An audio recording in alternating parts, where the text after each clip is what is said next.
I would like to start by asking each of you to just take a few minutes and just, there are going to be people who are not going to watch this entire video on YouTube. They're going to say, I'm not watching it. And this might be the only time in their entire life they ever get to hear what you have to say. So if you had 3 minutes to just say what in all your experience, the summation of where you're at with the subject of cancer that you would like to open with, to present what your basic thoughts or point of view or what you think is important to say, why don't each of you just open up before I ask questions with 3 minutes and just give us some of your best, clearest, up-to-date thought on the subject of cancer and the cancer industry. I'm trying to turn it on, sorry. Can you hear me okay? I'm going to use this one for the moment. So I'll start. In 3 minutes. So I started out as an artist. I've worked on a lot of TV and film projects. I'd never done a documentary. I was living in New York.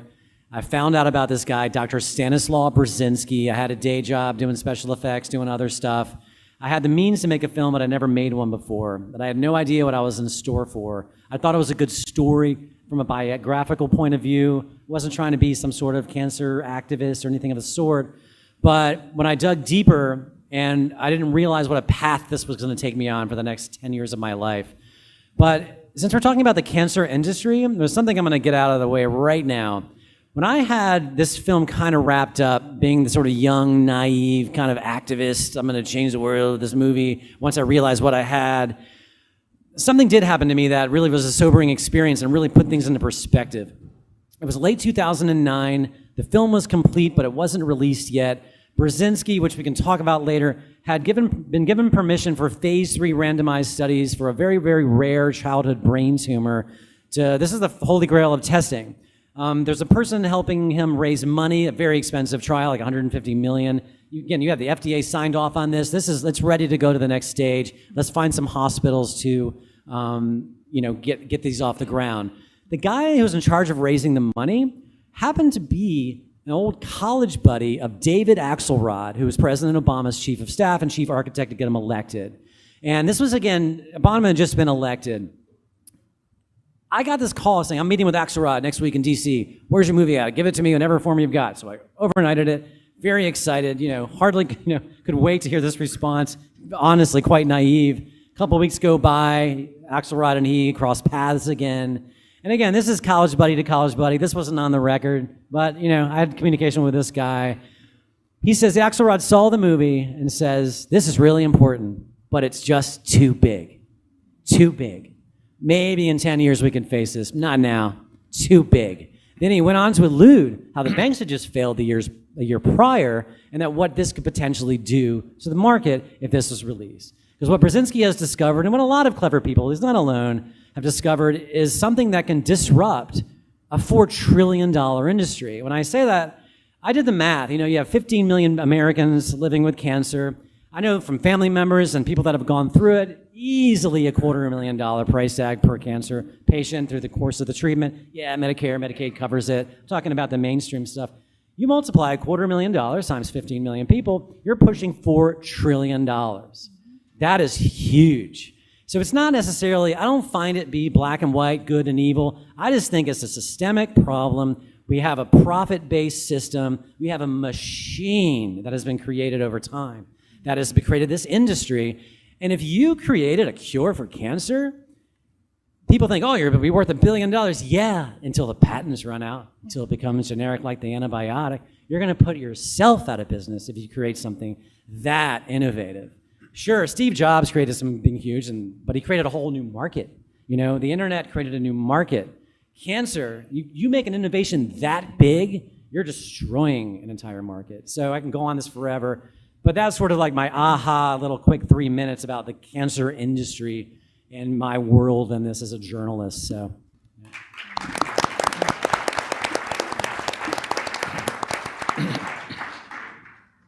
Thank you all. Can you hear me okay? No? Now, okay, I guess we have to speak real close. Tom Seyfried, professor, Boston College. We publish our papers in peer-reviewed academic journals. We came into this field through work on brain cancer using calorie-restricted diets, and then asked simply, why is this working?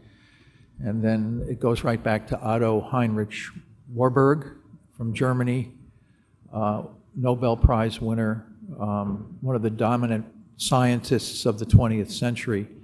He actually had defined the origin of cancer as a mitochondrial metabolic disease. So we followed up on that. There had been a lot of controversy regarding his discovery.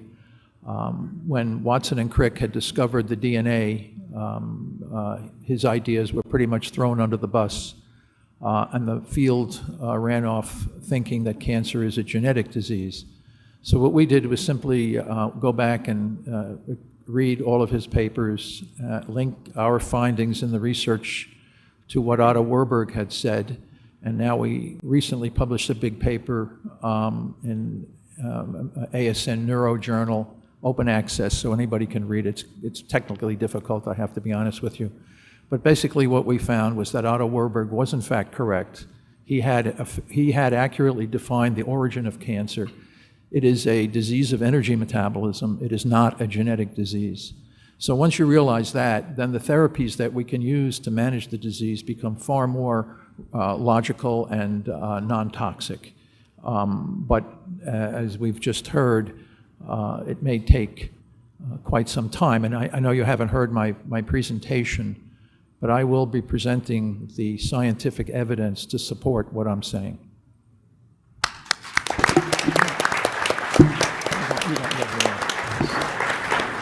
So our story started back in 1952 when I was just a little guy, and our founder, Ann Wigmore, was told by the Harvard doctors she had 90 days to live. She had advanced stage 4 colon cancer. She had grown up as a peasant girl in Lithuania, and her surrogate grandmom, the village doctor, was mending people who were in war back to health with herbs and food. So when she closed the door of her home and cried a bit in Boston in the early 50s, she recalled grandmom helping people come back to life. So started to employ those very basic, simple principles that all doctors employed a century ago and before. She heals herself. And of course, the doctors were not interested at all. So she said, if they're not interested, and there are thousands and thousands of people suffering, I'm going to open an institute. So before there was an alternative field, a holistic field, natural doctors, none of it existed. In the shadows of Harvard and Boston College and Boston University and Tufts University, the first lifestyle medicine school and center was open. In the early days before I was there, I joined the team in '75, almost 100% of who came had stage 4 cancers. Today, half the people that come to us have stage 3 or stage 4. It's rare they show up with 1 or 2. Because most of us are so brainwashed by the system, we have to fail and fail and fail before we're willing to take charge of our life. So I've had the great blessing, this is my 48th year of working in the field of natural health care. I had the privilege to work in Europe at health centers and developed centers in the 1970s. That's when I met my wife, Anna Maria, who was running one of those centers. And I've worked with 265,000 people, of which over 100,000 of those people have had advanced cancers. And here's what I have to say to you, that there is no possibility that people cannot reverse cancer naturally. 100% of everyone potentially can reverse stage 4 advanced cancer. I don't say this because I've read a book or I've done only research, which we do, clinical research daily. I have known thousands of people have reversed advanced cancer. I've worked with them. And we do not take credit for that. As Thomas just wisely said, Warburg, who won the Nobel Prize in the 1930s, told you it's your metabolism and its oxygen levels that has everything to do with what we today call epigenetics. So our lifestyle medicine, and we work with Dr. Rao, the top doctor from Europe. He's at the Institute as we speak. Dr. Maharaj, the top stem cell doctor. These are part of our team, and some of them are faculty. And we do the most advanced healthcare available today. In this auditorium, you have people who had stage 4 cancer and were told by Sloan they were going to die, and they're alive years later. And we'll introduce you to them later. So wake up and take charge of your life and realize you're a human being. And there's nothing you can't do once you're willing and ready to do it.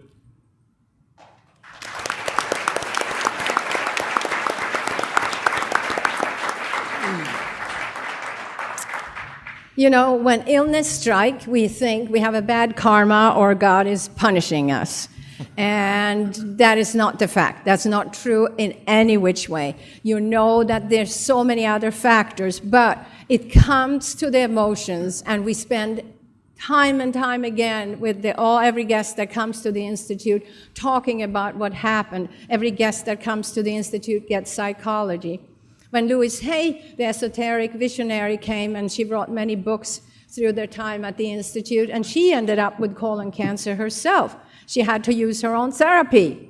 And she realized that her colon cancer had to do with resentment and anger. And so many times I see that anger. So then you wonder, was it anger? Is it a part that anger caused the cancer, or is cancer just talking through the voice of anger? Either or. It's very, very important to work with this psychology. Food for us is easy. When you come, for example, to the Institute, we have the best nutrition you ever could get. And that's simple. You don't maybe like it the first week. By the third week, you think our chefs have new recipes, and you're like, why didn't they make this food the first week? Because you changed. And it is, of course, seeing the chemistry. You know, I used to look at blood under microscope for about 20 years. Magnifies a tiny little drop of your blood so you would actually see what's going on inside your body. And the cells have a memory of all the traumas that have happened, physical and emotional. So they're running around with this trauma, and unless we learn how to heal that emotionally, we are not ever going to heal our whole body, because we can exercise all day long and we can take the best food and tons of supplements. That is not going to be enough, because your attitude, the way your emotion play a role, is huge. And, you know, we see, of course, so many people come to the Institute that have done some really tough treatments, where treatments have caused more damage before it even got to their cancer, where they are paying the price with problems that cost their immune system huge ineffectively, so that your immune system is actually totally inadequate, which should be there for you, which have been there for you. Since you started as an embryo in your mother's womb, you have built up your immune system, so it should be top-notch. But so many things have happened in your life with pollution and chemicals and non-foods, processed foods, and stress, and working too hard and not sleeping. So it's a lot. But I want to point out the emotional part, because it's huge. Thank you.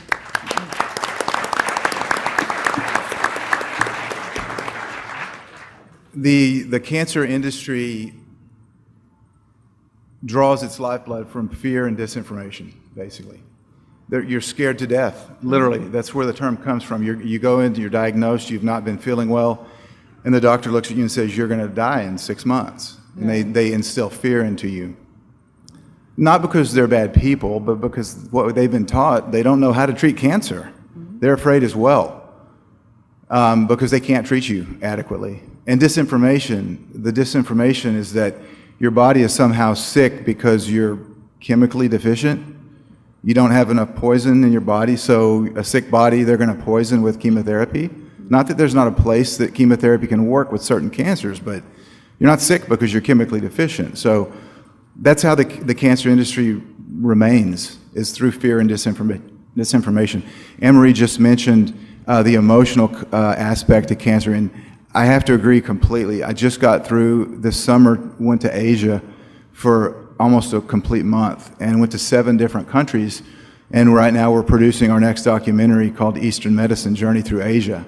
And it will be the interviews that I got with those Eastern medicine, traditional Chinese doctors in those 7 countries. We went to Japan, Taiwan, Philippines, Singapore, Malaysia, Thailand, and India.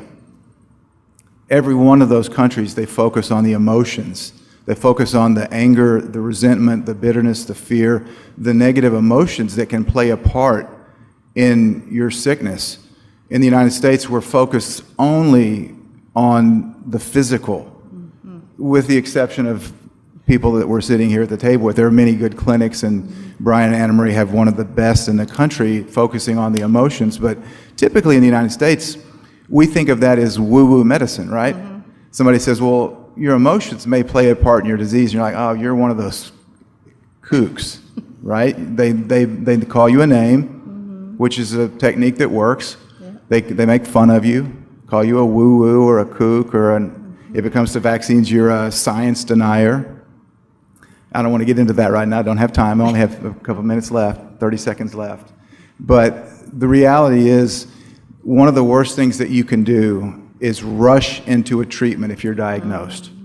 Because what they'll do is they'll diagnose you on a Friday, and they'll tell you that Monday we got to start chemo, and we'll do the radiation as soon as that if we finish the round of chemo. And we'll do another round of chemo just in case. And the cancer didn't just happen overnight. It's been happening for a long time. And so that's why my lovely wife, Charlene, here on the front row, she's filming me, hey. That's why we do what we do, is because we lost 7 family members in the span of 7 years, and it was because they didn't know. They were not educated. And so we want to educate people that you do have options, that your nutrition does matter, that your emotions do matter, and that if you're diagnosed with cancer, you do have more options than just chemo, radiation, and surgery. And we want to educate people that they should be able to make that choice. We're all about just the right to choose. You're sick, you should have the right to try whatever treatment you think will work for you, and not be limited because an overarching government says, you know what, you can't do that. Even though, like Eric Marola down here, I'm preaching to the choir here, Dr. Brzezinski's anti-neoplastons work really, really well with brain cancer, but you can't use it unless you've gone through the big 3 in certain instances, and children are dying because they don't have access to these treatments that they should have the right to try. And that's all we want, is to educate people and let them make an informed decision. And if you don't have both sides of the coin, and you've only been taught that if you're sick with cancer, you can only do chemo, radiation, surgery, and all that nutrition detox stuff is a bunch of nonsense, you can't make an informed decision. And all we want is people to be able to make an informed decision, and then they can make their own mind up.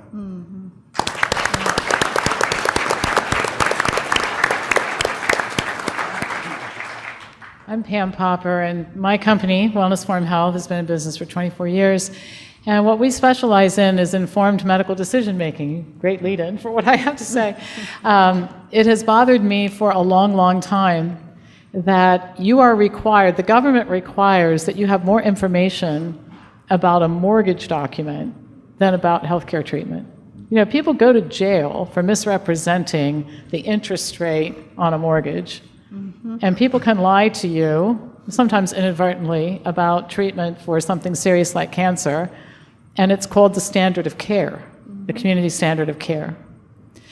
And so I have enjoyed my 24 years of work working with people who have all kinds of conditions, but the cancer patient is in a totally different situation than any other disease that we deal with in our office, and I'll tell you what that is. When somebody comes to our office, there are 2 or 3 things that make it different. When somebody comes to our office and comes to one of our dinners and they listen to what I or one of my staff have to say, and the person's sort of heading toward diabetes and says, oh, I don't know, I think I'm just going to keep eating, drinking, and being merry. I don't really believe what she says. And then a year later, they find out that we were really right. They come back, we teach them how to reverse their diabetes with diet. No harm, no foul. 99% of the time, it turns out okay anyway. So the person may have, what we call it, drinking the medical Kool-Aid, believe their doctor, metformin is a good idea, whatever. But actually, a year of not doing the right thing, you can still recover. The cancer patient comes in, on the other hand, even at an early stage cancer, and says, well, I don't know, I'm kind of sketchy on this, not traditional medicine, blah, blah, blah.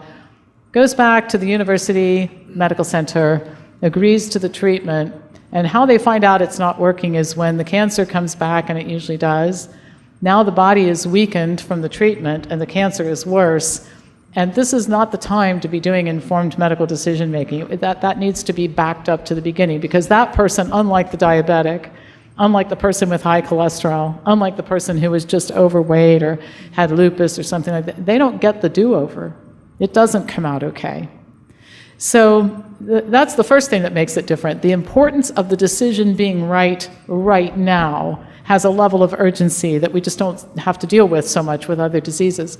There's another thing that's important too. And you mentioned the doctors kind of shoving people into treatment. Today's Friday, you've been diagnosed. Monday, we'll take it out. Tuesday, you start something. So the doctors put a lot of pressure. They're not required to disclose the efficacy rates of their treatment. We help people demand it from their doctors, and they're shocked sometimes when they do get it, because it'll say, reduces your risk of recurrence, for example, by 2% and kills most people. I mean, it's unbelievable when you start looking at this on paper. But what happens in addition to the pressure from the doctor is the family members who are drinking medical Kool-Aid believe that this guy who graduated from Harvard at the medical center, you better listen to him because he or her. They know what they're doing. And so the family joins forces with the doctor to put a person has cancer. My gosh, they're barely functioning because of the shock of the whole thing. And now they've got their family, their friends, and a high-powered oncologist saying, I've had people tell me, my spouse has threatened to divorce me if I will not have this treatment. And so this is a horrific set of circumstances, and people need a team, and they need, as you said, information to make decisions. And believe it or not, the hardest thing that we have to deal with when we're helping people like this is giving them language and role-playing so they can get their family members to back off just long enough to think. We'll share all the information with you, won't make a decision without your input. I just want to take a few weeks to figure out what's going on. And even at that, sometimes it doesn't get everybody to back off. So my point in all of this is that the people who are abused the most in the system are the cancer patients, because they have everything to lose and they have very little time to figure out really what to do. They need to do something right away. And the pressure from everybody in their life, it's like on steroids compared to everything else. You decide not to take metformin, nobody's threatening you with divorce. You decide you're not going to have your breast amputated or have chemotherapy, and your husband's saying, if you're going to kill yourself, I'm not going to stay here and watch you do it. We've had this happen. Yeah. So anyway, my goal, by the way, just so you know, is one of these days it will be a federal criminal offense in the United States to not properly inform patients of their risks and options, just like it is in the mortgage business. And one of these days we're going to get that done. Thank you. Wow.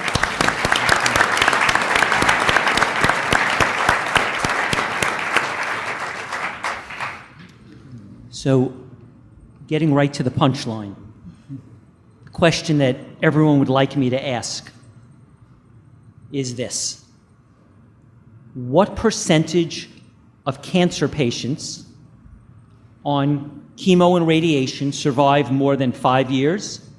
What percent survive more than 10 years?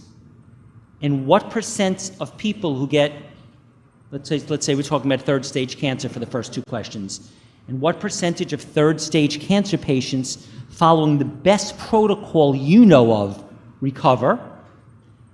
And is there, aside from a one-off here and a one-off there, is there any science to back that up? So let me say that again. So regular person, what percentage of people following a stage 3 cancer person who follows mainstream cancer and radiation, what percent survive 5 years? What percent survive 10 years? And what percent of people with the same health condition, third stage cancer, following the best protocol you know of, recover? What percent would they recover? And what's the basis for you saying that? Who do you want to start with? Anyone who wants to comment on that? I'll start. Somebody start. Go ahead. I'll try it. It's a very difficult question to answer. Yeah. The statistics are simply not there. No. They're scattered throughout the scientific literature. The issue is that it's very hard because it's hard. We have a death, we know how many people a day, and I'll present this tomorrow, are dying. It's 1,600 people in the United States every day.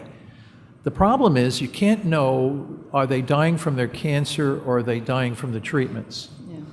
Let me give you an example. Some people say, well, I've survived 5 years, and they have a heart attack at 8 or 10 years after the treatment. The heart attack was the result of an irradiation causing the heart vessels to be less than flexible. Now, did that person die? They didn't die from their cancer, but they died from the treatment, indirectly. And there's a lot of those people. As a matter of fact, Dana-Farber, where I am in Boston, they opened up a new branch of medicine called cancer survivor medicine.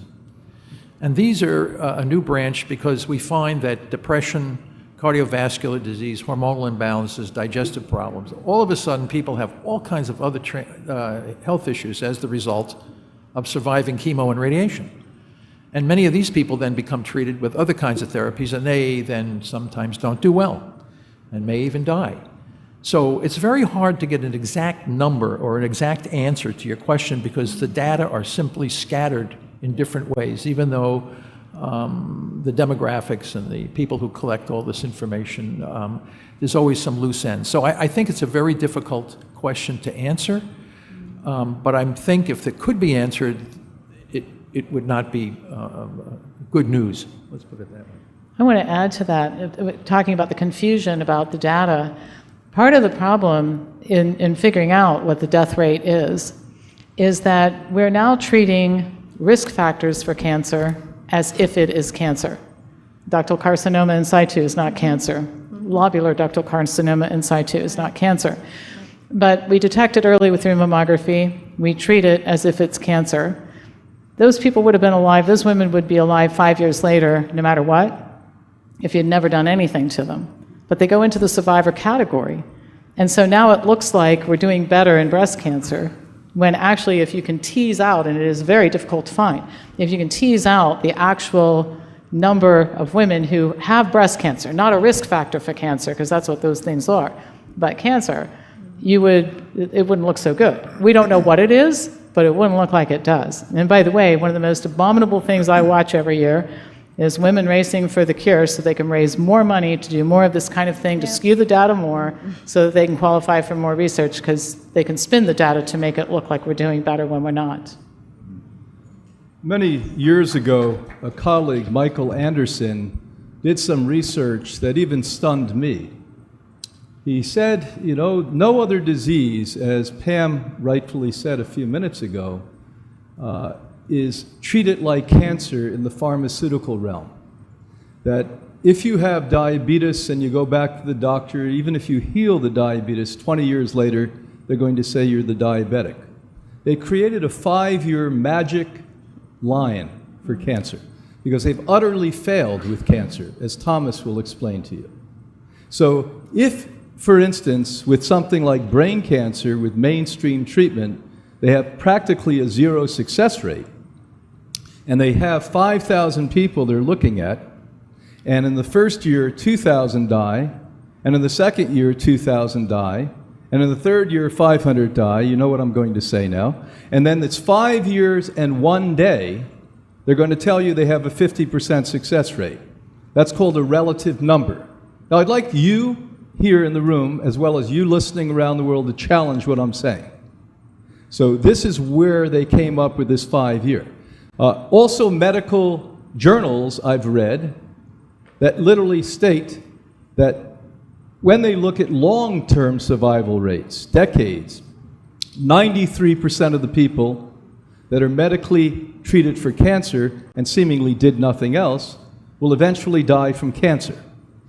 Now, that's not a very good success rate, is it? How about if you were to buy an automobile and they said 93% of the time it's going to blow up and you're going to crash in the car? But when they have control and they manipulate globally the cancer business, this is how they get away with that.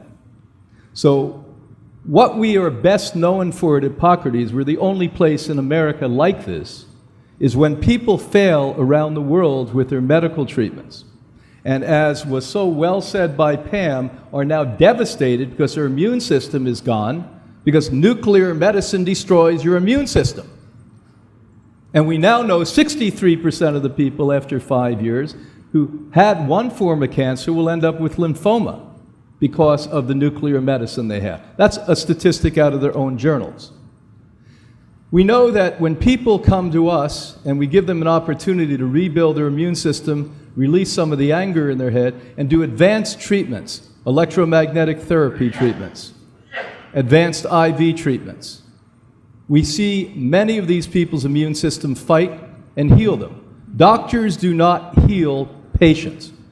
Even the natural doctors have to get out of that business. We don't heal anyone. At best, if we're ethical and honest, we support the body's immune system comes back, and all of the thousands of people I've seen reverse cancer, it was our immune system that did it. Because we are pro-immune system, not destroying the immune system.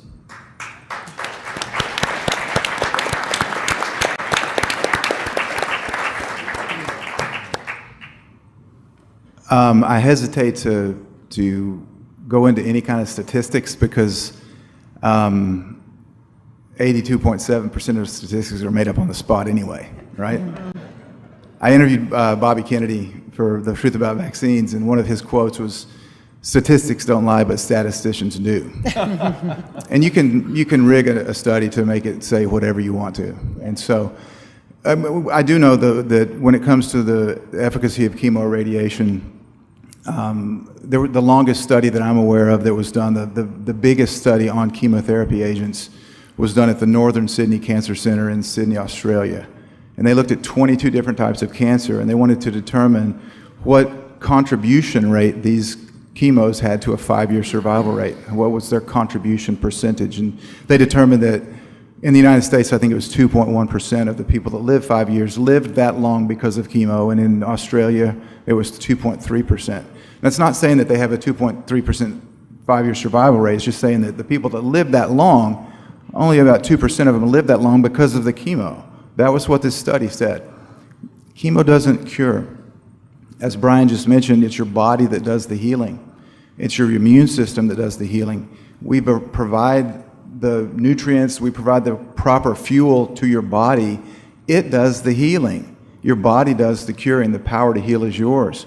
When it comes to breast cancer, DCIS, a lot of women that have DCIS, ductal carcinoma in situ, they don't even have cancer. No. But they start on chemotherapy, and they get cancer from the chemo a lot of times. Chemotherapy, if you look at tamoxifen, right? It's probably still the most popular drug that's prescribed for breast cancer. It says on the package insert that it might cause secondary cancers. I think it's ovarian and uterine cancer, but I'm not certain. But it's 2 other types of cancer that it can cause. The World Health Organization declared it to be a known carcinogen in 1996, but we treat breast cancer with something that causes cancer. The whole paradigm just has to shift.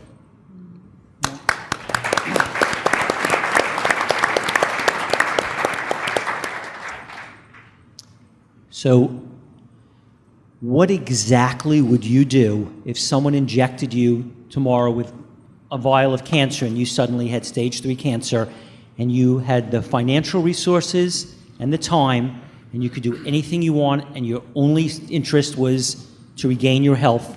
What would be the steps or the actions that you personally, based on all your knowledge, what would you exactly do?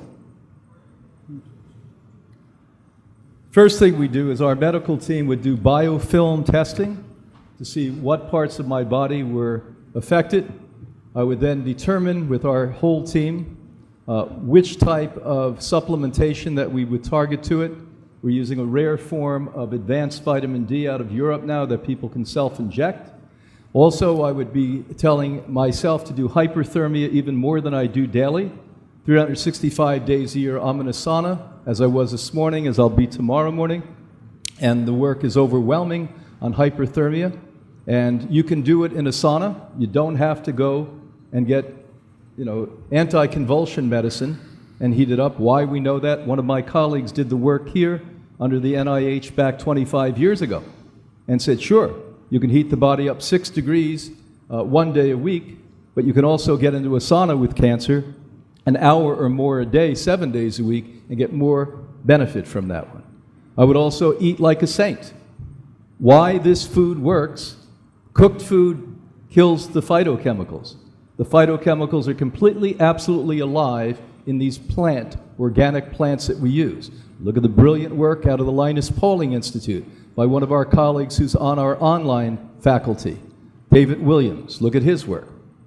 I would also get into see the psychotherapist. As positive as I think I am, there's got to be something that I can resolve. We can keep working. We see major breakthroughs when people come through our advanced psychotherapy departments. And then I would use electromagnetic therapies. Tomorrow, my whole conference is about the future of medicine and energy. And when you start to look at what we have learned over the 40 years that we've been employing this at Hippocrates, I assure you this will be something all physicians will use in the very near future. So I won't be frightened because I've seen what can heal cancer.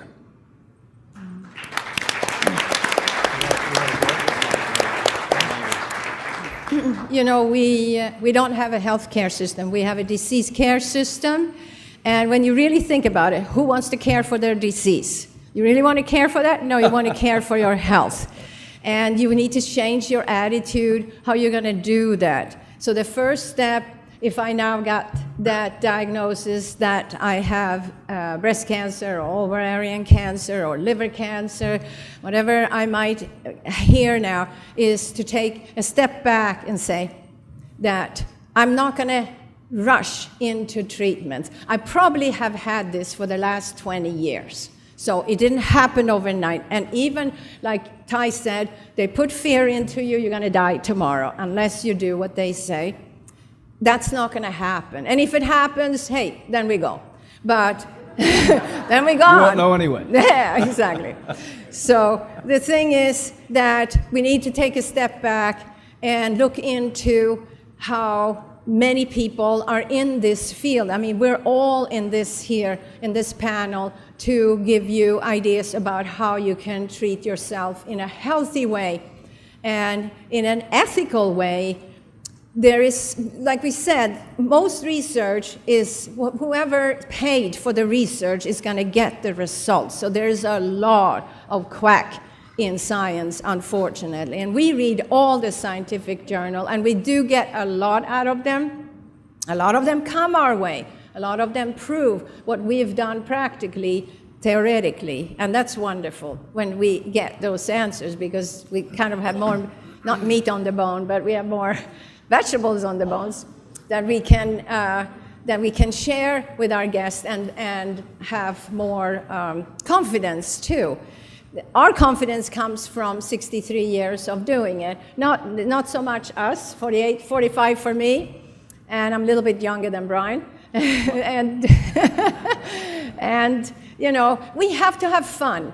When this diagnosis comes that we have cancer, we need to be surrounded by people that support us.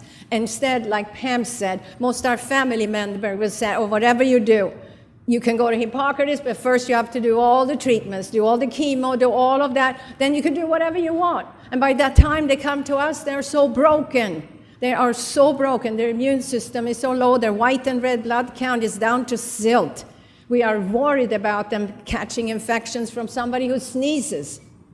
That's what's been left after all the treatments. So it's all about healthcare. It's a different deal.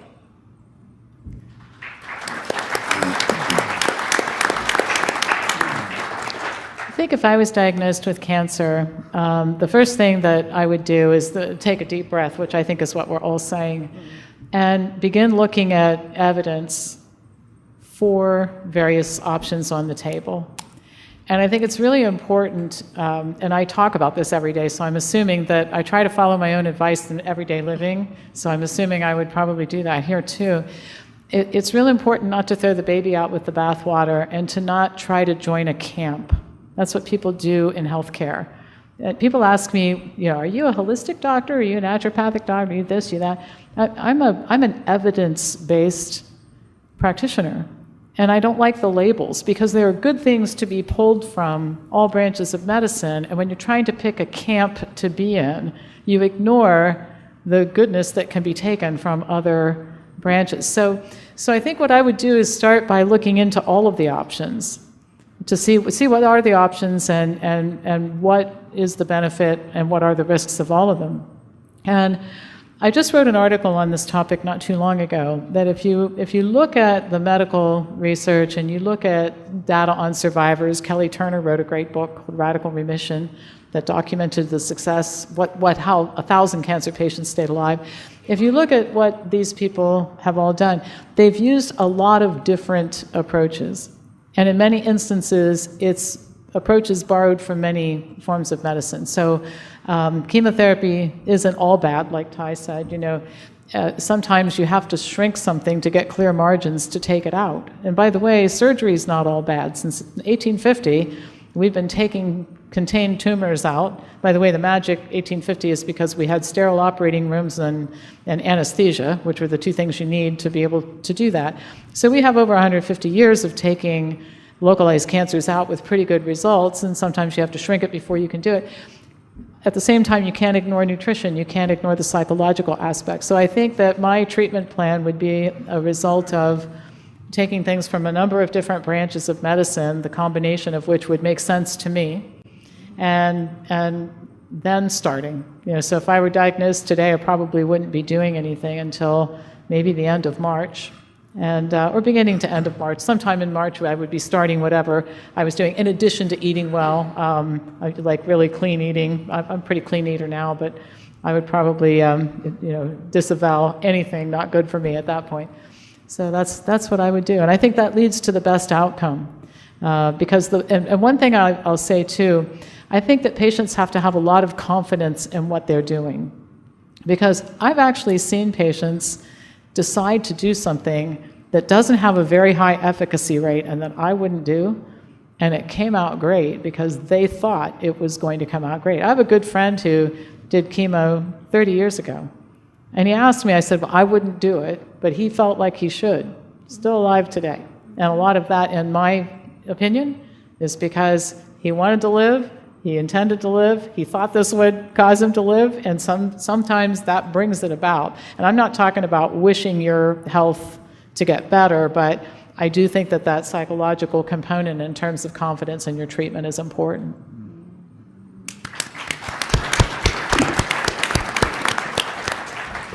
It's a really tough question because to be honest, I don't know what I would do. I think the first thing I would do is take a huge deep breath, as you said.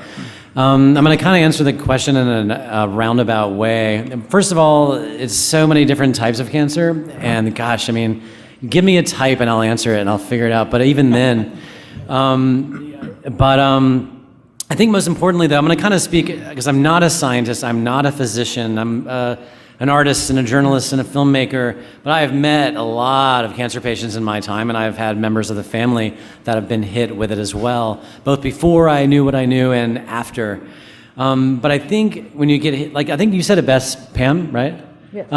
Is that I've seen consistently is that people that try to have a good attitude about it are the fighters, the ones that are really willing to stand up to this thing and go the extra mile, or generally just the attitude alone. They tend to do better than the ones that are kind of cynical at heart. Oh, the world's against me. They're just kind of like, they're not the fighter type. And honestly, it's really strange. I've noticed, this is maybe a little too abstract, but on the diagnosis side, so often I've found that there's also a similar personality type, but I don't want to get too far down this road. But so you have the ability and willingness to fight, first of all. And then secondly, there's not really any one route. It's a kind of a moving target at all times, and it's a marathon, especially if it's like a really intense big one, like it's all over the body. You're talking about a marathon. Like I have a family member that got hit with this pretty bad case, female, I'll say. I don't want to give her up right now, but it was bad. And even Brzezinski took a look and went, oof, oh my God. She's going to have, before I can go near this, she's going to have to go through traditional, as you said earlier, you got to get this down to some manageable sizes before we can even think about going in here. So, she went through the chemo route, she went through the surgery route, But it's also learning how to be the boss. You're the patient, you're the boss. So if you're a contractor hiring somebody to build your house, you may not know how to lay bricks, you may not know how to build a pool, but you're still the boss. You're the one calling the shots. Those oncologists work for you. You're not working for them. So going back to the fear factor that kind of sets in, you just got to remember that and take charge. And again, I know it's kind of a challenging thing. You're like, this is a brand new thing. And if you're not like one of us that are kind of familiar with this, it's a scary thing to navigate. So that being said, like with this one person, this person was told, oh, you're going to get a colostomy bag. You're not going to, surgery, We're like, nope, no, you're not. So what I'm saying is we managed to navigate this system and go through other ways and rearrange some of the things they wanted to do and make our own decisions. And we took the reins, and this person is now tumor-free, I would not say cure, from one of the most ovarian cancer, devastating, 98% recurrence rate. This person probably shouldn't be alive today, to be honest. But we did traditional, coming from Eric, the guy that made Brzezinski. They went the traditional route, surgery, radiation, but then we found a really cool oncologist, mainstream, that was willing to be open-minded, willing to listen to us, and we did a series of immunotherapies, and we also did some gene-targeted therapy. And I think it's the irony, it's not lost on me, and the man that basically wrote the book on cancer as a metabolic disease, there's a kind of a dogmatic fight, there are people that believe in the metabolic, and there's a lot of truth. People that believe in the genetic, maybe a lot of truth. I don't know, I don't pretend to know, I'm not an expert. I think it's important to be open-minded and look at it all and not have any dogmatic viewpoints. But so what we did is had her biopsies tested because of my experience with Brzezinski and the genetic side. So one thing I would say, again, we could probably have a separate talk about why maybe this is a good idea, maybe why it has a direct relationship to metabolism, having nothing to do with genes. That's not really as important, is that you are capable, and we can comment on that if you want, but we are capable of getting our biopsies tested for the supposedly alleged genetic mutation that may or may not be involved with it. And there are drugs, including the chemotherapeutic drugs, that aren't even gene-targeted, quote unquote, may not even be a cancer medication, that have been known in clinical trial data to allegedly affect these genes. So that's what we're doing now. We got through the hideousness of the surgery and radiation pretty clean, considering no long-lasting side effects that we're noticing, and some really progressive immunotherapy. And of course, obviously, the lifestyle changes, that's all a given, and some gene-targeted therapy. So this person hasn't been on any traditional medication, like when I mean traditional chemo or radiation, in 2 years. And sure enough, a recurrence hit, a 98% recurrence rate anyway, but rarely does anyone get tumor-free a second time after stage 4 ovarian. She's tumor-free a second time. So that's kind of where we're at. So my point of telling this whole long story is, it's so different. And I think it's important not to be put in this box, and remember that, because it's often you get hit with the disease and the oncologist says, oh, you got page 396, you get this. They treat you like a number, and that's what everybody here is trying to tell you, that it's not so easy. It's hard to answer. It's a good question, Steve, but it's just so hard to answer because I don't know what I'd do. All I can do is kind of tell you what I've seen others do. But be prepared for a marathon, and be prepared for the fight if this hits you or a loved one. And don't just, as Pam said and as everybody said, don't take the first advice you hear. Take a breath. Just look around. Try to navigate the system. You are in charge, not that oncologist. So you have a brain also that can do their own research as well. So.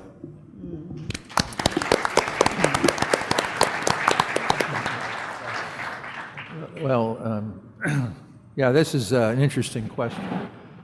People always ask me, what are you going to do if you get cancer? Well, I know what I need to do.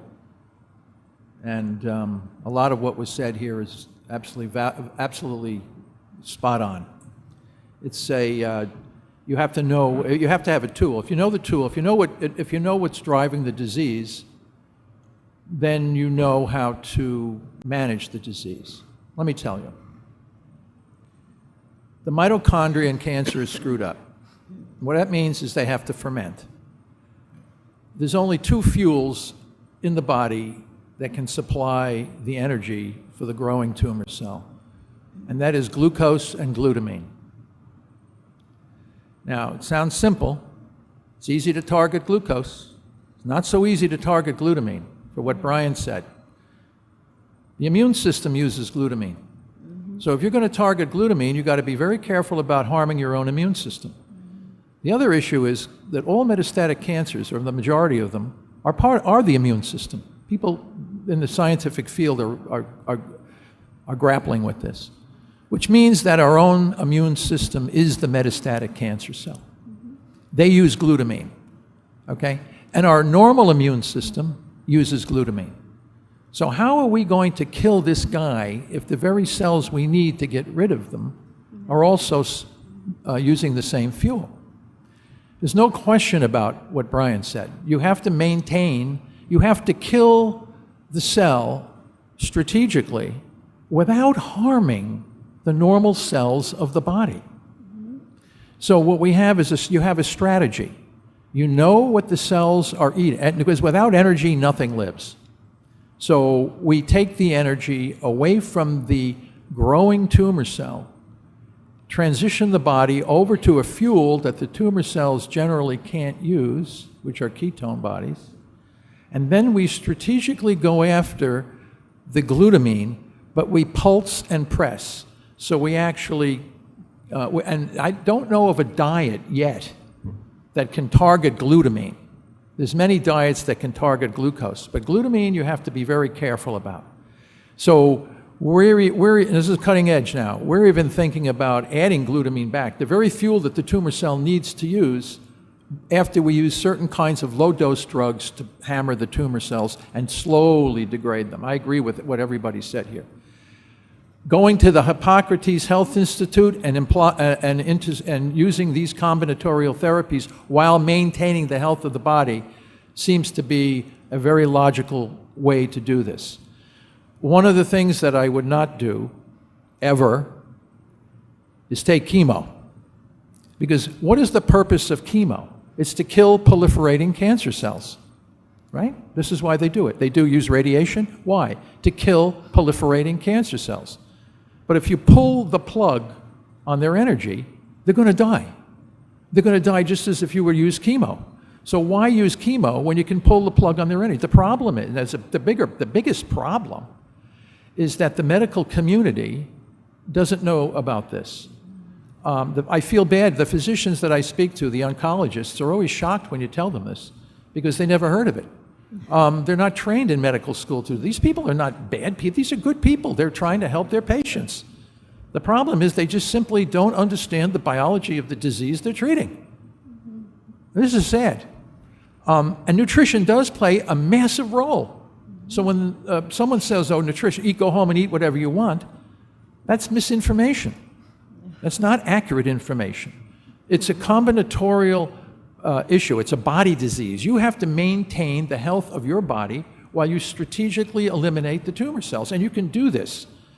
And we're on the cutting edge of doing this, but I'm not going to say that we have a blueprint that works. The only thing I can say is that we've looked at every kind of a cancer, and they're all the same. There's not breast cancer, brain cancer, bladder cancer, colon cancer. They're all the same. They're all fermenters. They're all the same because we know that. Okay? We've done this. We've looked at this. So we know what their vulnerability is. What we have not yet done is we have not yet perfected dosage, timing, and scheduling. And I think what Hippocrates does and other institutes like this, and there is going to be more, by the way, because we're working on clinics that want to target and kill cancer cells without toxicity to the rest of the body based on an understanding of what the fundamental issue of the disease actually is. And it's very rarely going to involve radiation and chemo. And another thing about the immunotherapies that you hear about, that you hear on TV every night, you don't see the papers that show that this stuff is also can kill you very quickly. There's a paper that just came out in JAMA. You get hyper-progressive disease from some of these. And you know, it's very strange because people think, well, I'm going to go in for an immunotherapy. And you know, Steve Allen from Microsoft passed away very recently, died in 2 weeks after starting the treatment. Blake Nordstrom of the Nordstrom department store, physicians very optimistic, dead in 2 weeks after starting these treatments. So let me tell you, no one dies in 2 weeks from metabolic therapy, I can tell you that.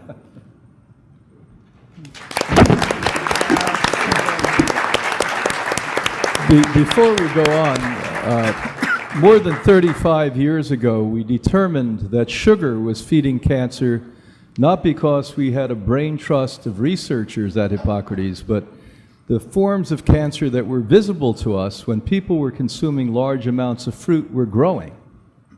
And so we did a little test, and we took away all the fruit and saw it remiss in about 18 cases. So we wiped fruit out of the diet, initially for cancer, then eventually for other diseases.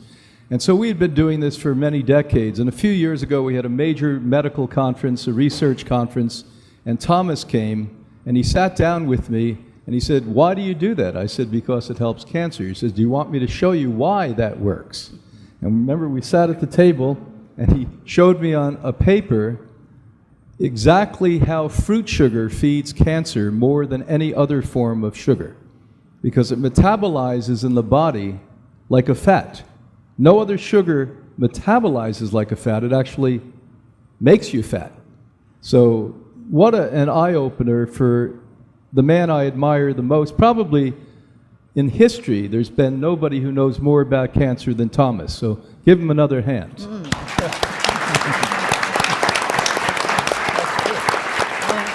And I want to follow up all of these. I'm really impressed with all the answers. And following up Dr. Seyfried and then Brian, I'm going to be a lot less technical because I don't want you to be able to compare. But I'm going to make it a little more simple. What I would do is this. And Stephen prefaced the question, if somebody injected you with a cancer virus, what would you do?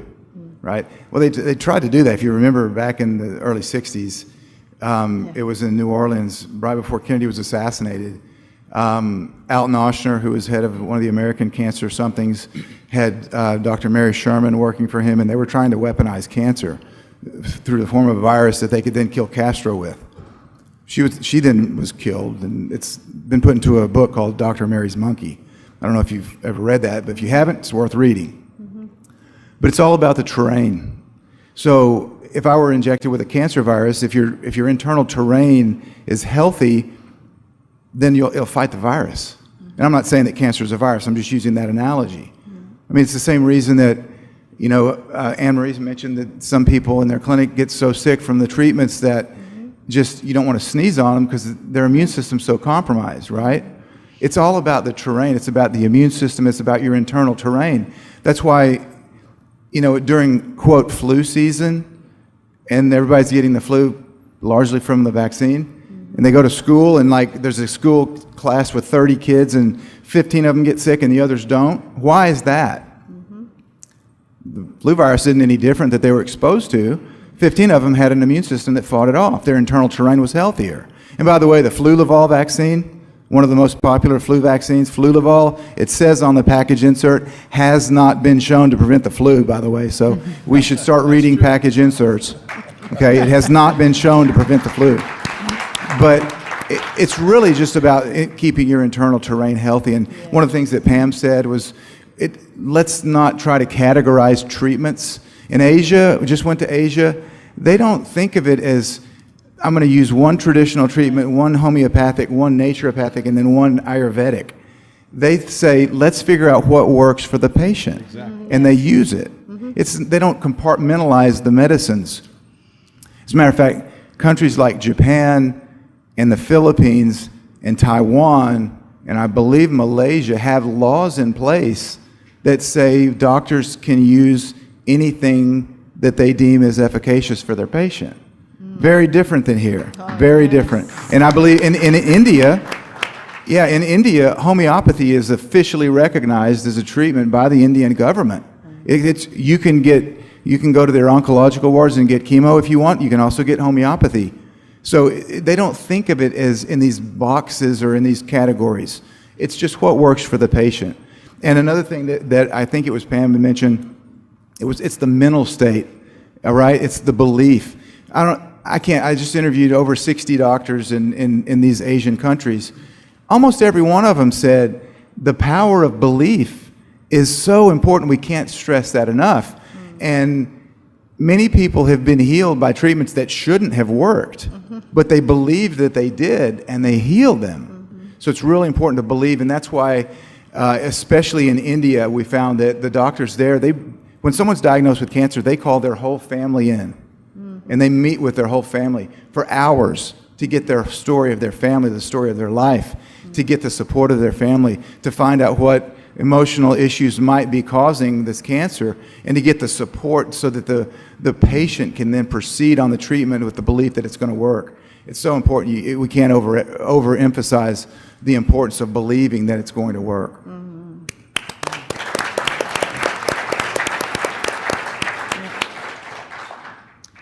I apologize for badgering you, but the question, I guess, that I believe most people would like to know the most, even though there's amazing things to ask you, and even though there's a lot of interesting things we could talk about. But again, if someone has third-stage cancer and they don't want a pep talk, they want to know exactly what tomorrow. Assume you have in 5. You have to decide immediately. What is the plan? Are you going to do water fasting? Are you going to do anti-neoplasms? Are you going to take saunas every day? Are you going to be doing raw green juices? Should you walk barefoot on the grass 6 hours a day? Should you stop using cell phones? Should you get sunshine? Should you take certain supplements? In other words, assume they don't want a theoretical discussion. They don't want a pep talk. They want to know exactly, name the 10 steps of what you believe are the most effective, powerful ways to deal with this.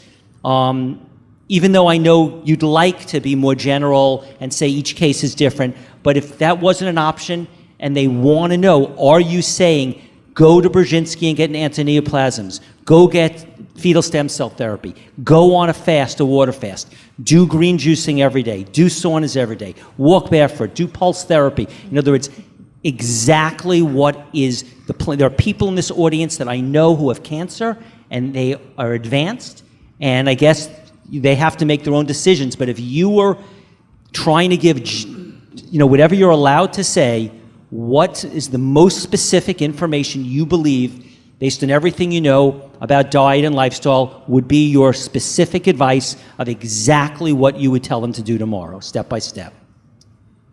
So why at Hippocrates we offer 88 different treatments is to answer the question you've just given me. So we have our medical doctor and our nursing team and our nutritional team evaluate every patient. When somebody comes in, they do an extensive medical blood test. They do extensive cyber scan from Germany. They do extensive BioWell from Russia. And then when we sit with you, we don't have to say, go to Dr. Jones there or go to Dr. Smith here. We say, go to this department, go to that department.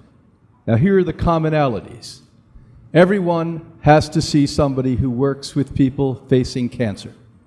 If you don't go to a psychotherapist that knows how to do that work, it may not work for you. So that's what we have at Hippocrates.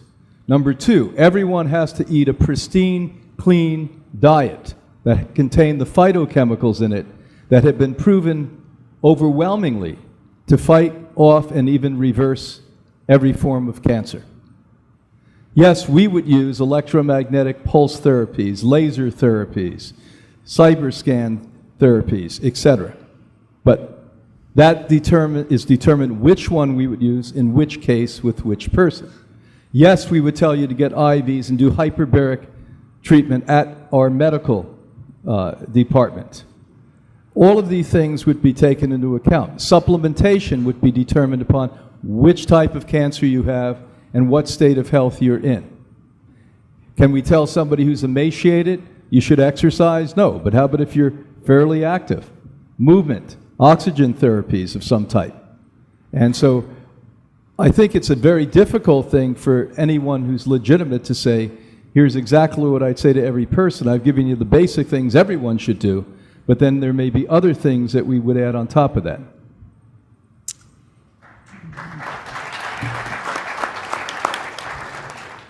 Get rid of the numbers. There is number 1, 2, 3, 4, right? And that is purely for medical treatments to be done.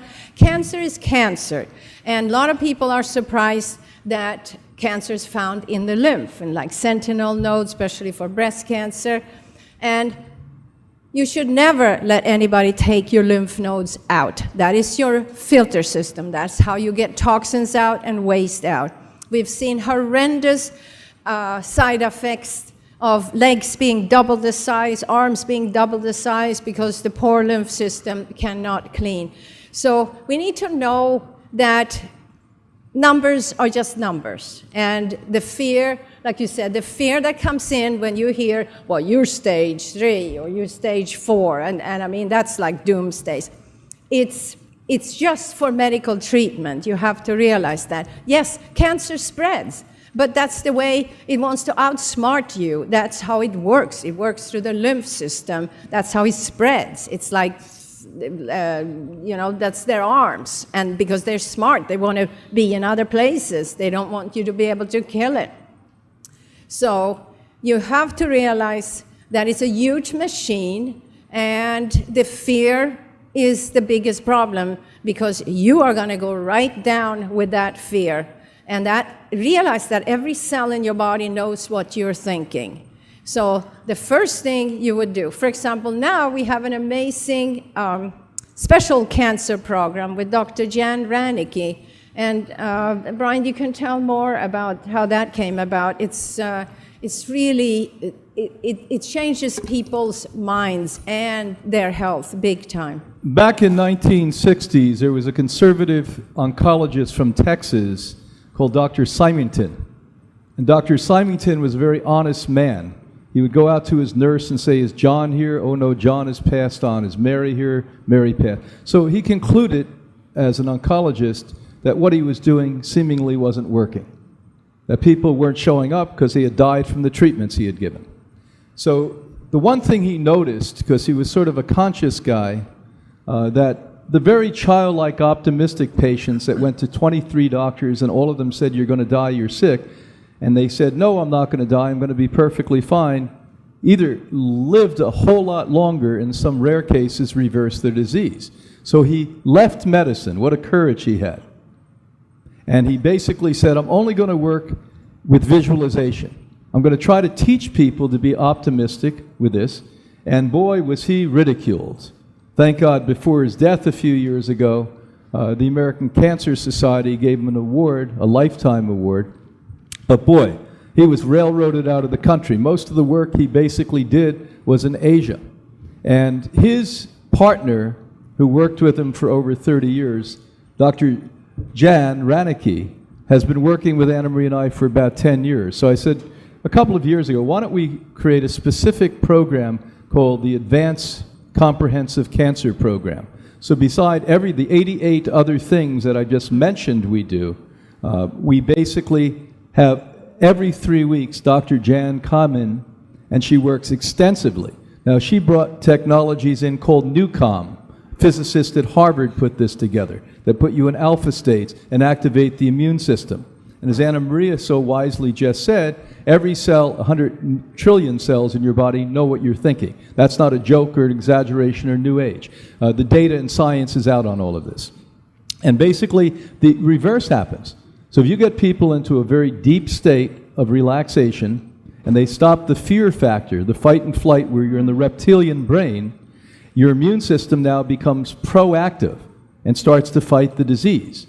And this is the work we're doing in coordination with Harvard at this point to see what happens when we put people into these deep states.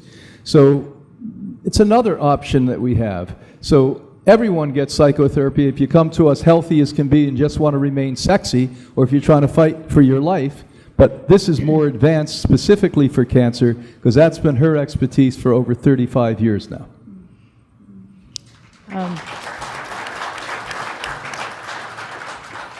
I really understand the spirit of Steve's question, and I wish that I could say, here are 10 things, specific things.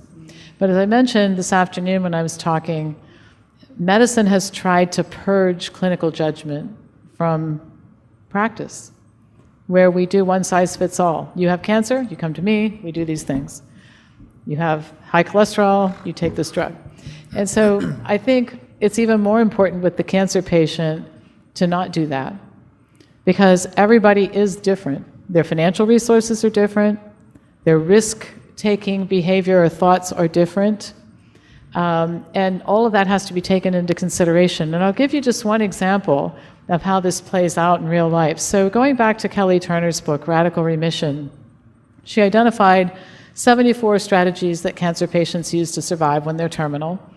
And all 1,000 of them who didn't know each other were doing the same 9. And that's what she wrote her book about. And the first chapter was about diet. They all adopted a plant-based diet. However, they had all different versions of the plant-based diet. And one patient that stands out in my mind is a kidney cancer patient who was supposed to die. In fact, he was in the hospital getting chemotherapy. He had stage 4 kidney cancer. And it smelled so bad in the hospital, he went up to the roof to get fresh air, and he was a very prominent businessman in Japan. And so they thought he was going to kill himself, so they sent him home to die, because they didn't want him to kill himself at the hospital. It'd be bad, a lot of bad detention for that. That's having your heart in the right place, right? We don't care. We just don't want this guy to kill himself, and we get, some bad publicity. So he went home, and he felt better. People feel better at home. And he started thinking he'd like to live.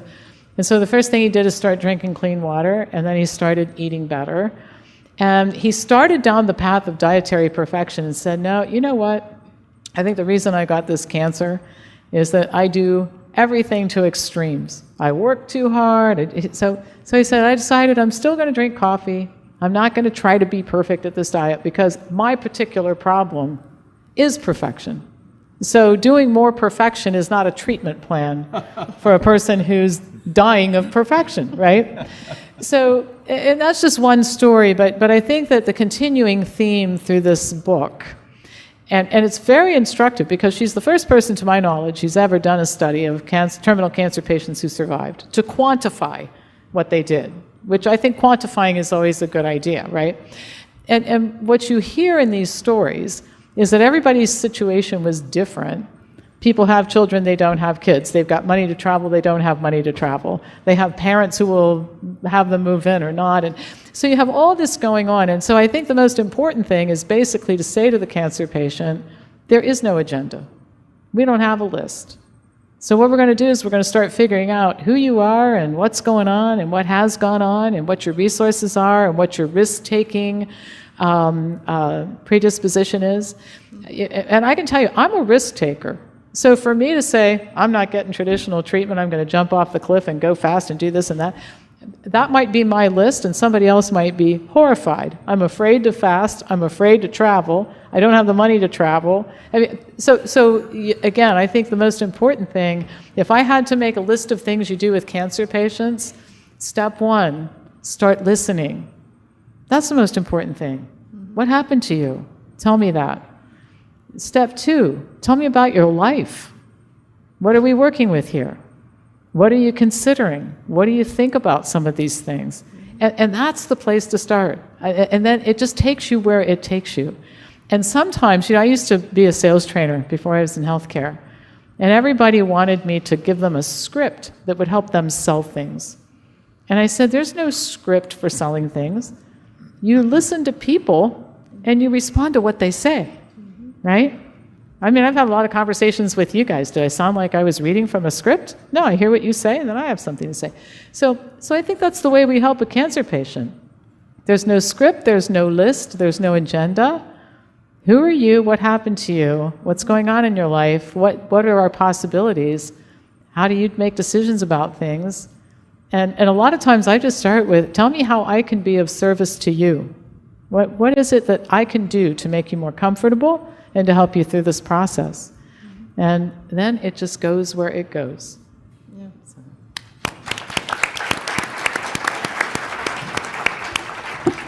Well, I'm going to try to answer Stephen's question directly. Well, I think you probably will do better than me. Okay, so how do you know you have cancer in the first place?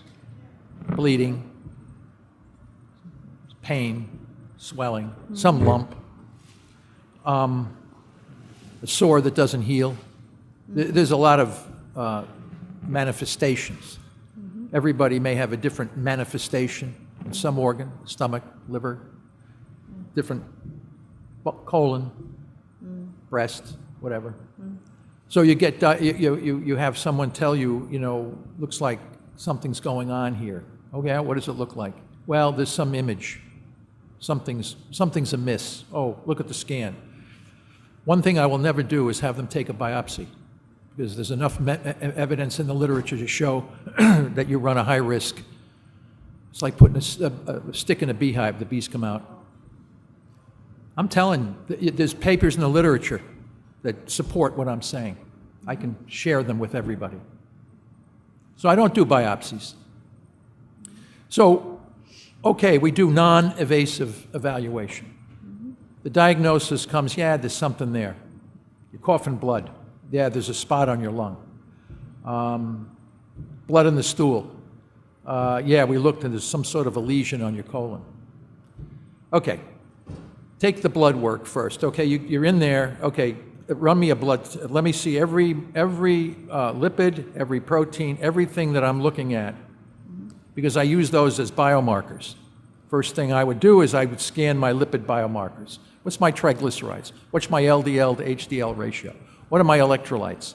I would look at those, and we would talk about it with a physician that would know what's the healthy ranges and where you're at a little bit. What's your vitamin D levels? What's your creatine? What's your ferritin? What are all the markers? So you look at the markers. So you know where your body is at the time you are diagnosed. Because many people are pretty healthy when they get their first diagnosis. Mm-hmm. They don't look like death warmed over. Not everybody, but a lot of people say, gee, I didn't know I had cancer. Mm-hmm. It's only after the treatment you look like you're dead. So the first thing you do is you get all your markers. Okay, you got all your blood work. You make the decision. You use, there's no question about stress. As a matter of fact, the diagnosis raises blood sugar. Stress raises blood sugar, feeds the tumor. Absolutely, you don't have lymph nodes removed because you need those. You need the parts of your body that are healthy. You don't want to be ripping out things that you're going to need to facilitate the resolution. Mm-hmm. Radical change in diet, there's absolutely no question about it. Whatever you're eating, got to change. Mm-hmm. Okay, so the first thing I will do is get myself into therapeutic ketosis, because we know we're going to shrink those guys down, and we're going to make the margins really sharp. We know this. We've done it. I have preclinical evidence I can show you tomorrow. So what you do is you shrink the thing down, but you got to keep your body healthy. So what you get to, wow, therapeutic ketosis. That's like walking on hot rocks.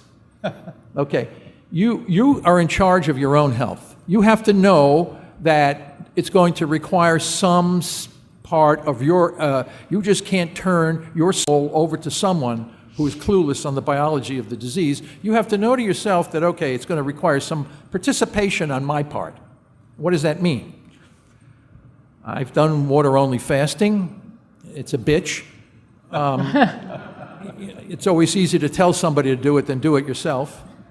It's not easy, but I've learned from my friends that if we use the diet that will bring us into therapeutic ketosis, which means you have very low blood sugars and your ketone elevations, the tumors go into a kind of a dormant state, and they start shrinking up. How long you can keep them in that state depends on how long you can maintain therapeutic ketosis. And there are diet ways, there are a lot of different ways that you can maintain that. If you go to the Hippocrates Health Institute, if I were to go, I might, it depends on what I would have.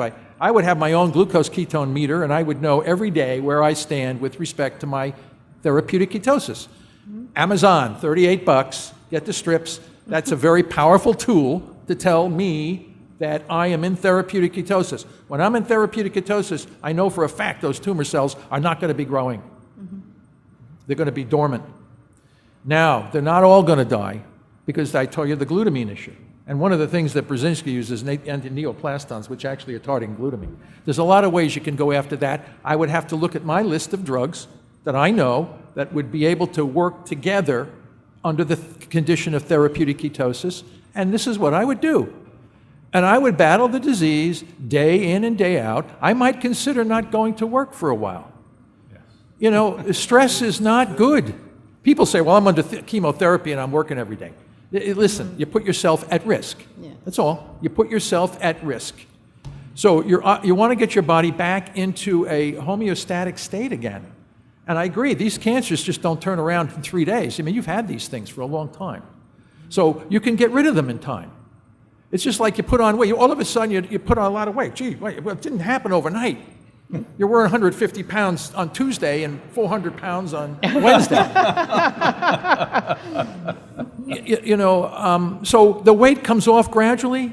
The cancer goes away gradually.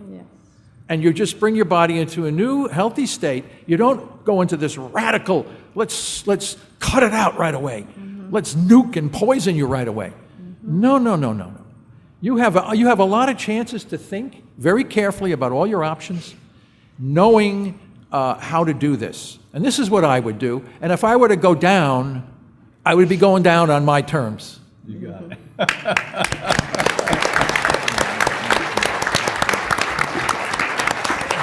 But I'm fighting. Eric, you want me to go first? You go right ahead. I'm just going to be very generic here. So there's certain cancers. I'll be specific. If it were me diagnosed, certain cancers, if it was a fast-growing brain tumor or whatever, there's certain situations where you want to get it surgically removed. Pressing on the optic nerve, whatever. I mean, there's certain situations, but that's not the generic terms that I'm going to be talking about now. Just a typical cancer. What I'm going to do. Cancer is a result of a nutritional deficiency coupled with being overly toxic. That's it. Generally speaking, you haven't been eating right and your body's toxic. So I'd start eating better and try to detoxify. What does that mean? Dr. Seyfried's right, I'd try to get into therapeutic ketosis. Great way to starve the cancer cells. That would be the meat and potatoes of what well, no, not meat and potatoes. No. That would be that would be the sprouts and the quinoa. Okay.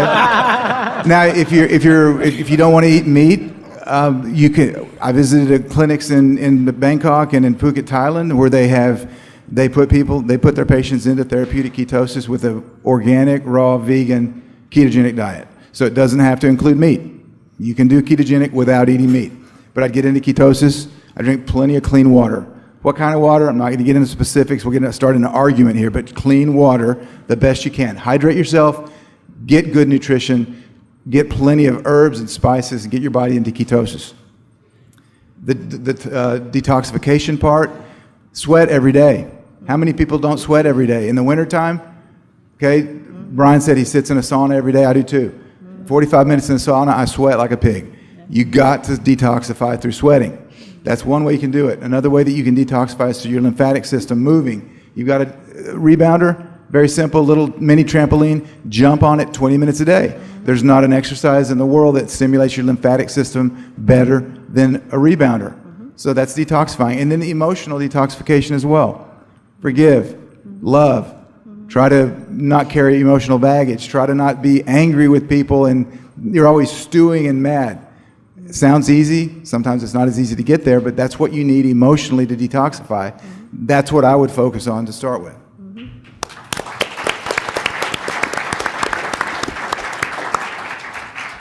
Again, it's really tough. To be honest, like, no one's ever actually asked me that question. It's like, you can ask me what I would do, and you're asking me, like, what advice I would give. The advice part is tough because, like, talk about what Thomas is talking about. Half people out there have never even heard of ketosis, and you try to explain what it means, trying to convince someone to change their lifestyle so drastically that doesn't want to do it is really hard. So it's like there's so many personality barriers that go along with this. But honestly, I think if I was diagnosed tomorrow, I'd probably take exactly what as Thomas said, because you're in control. You don't have to rely on some guy to wait for the appointment and and I've studied the science as well. Because again, as a journalist, I've looked at the just genetic side, and I've looked at the kind of work that he's been doing, and I'm just, as an open-minded person, just wanting to absorb all information as just being someone that just wants to take it all in. There's, I think, as you said, one of the key ingredients in anti-neoplastons, I think it's called phenylacetylglutamine. How coincidental, right? So, yeah, I think that's what I would do. I think if I was hit, and he's right, it's as you gain weight and lose weight, it's very gradual. Those tumors, they didn't just pop up yesterday, and why not take that approach? That's not going to cost you much. It's just going to take some commitment to willing to make that lifestyle change. And if it doesn't work, then you go from there. But that's the best I can tell you, Steve. Giving advice is hard because you're talking about a personality that might be really stubborn and not like what you're telling them. But for me, yeah, I'd go with Thomas. All right. And I just want to jump in real quick for those of you that don't know what therapeutic ketosis is, sounds too complicated. We can simplify it even more than that. And this is not getting you into therapeutic ketosis, but if your diet comes, if what you're eating comes in a box, a bag, or is wrapped, don't eat it. Eat things that grow, eat things that are organic, and if it's potatoes and they're organic and you like them, eat them.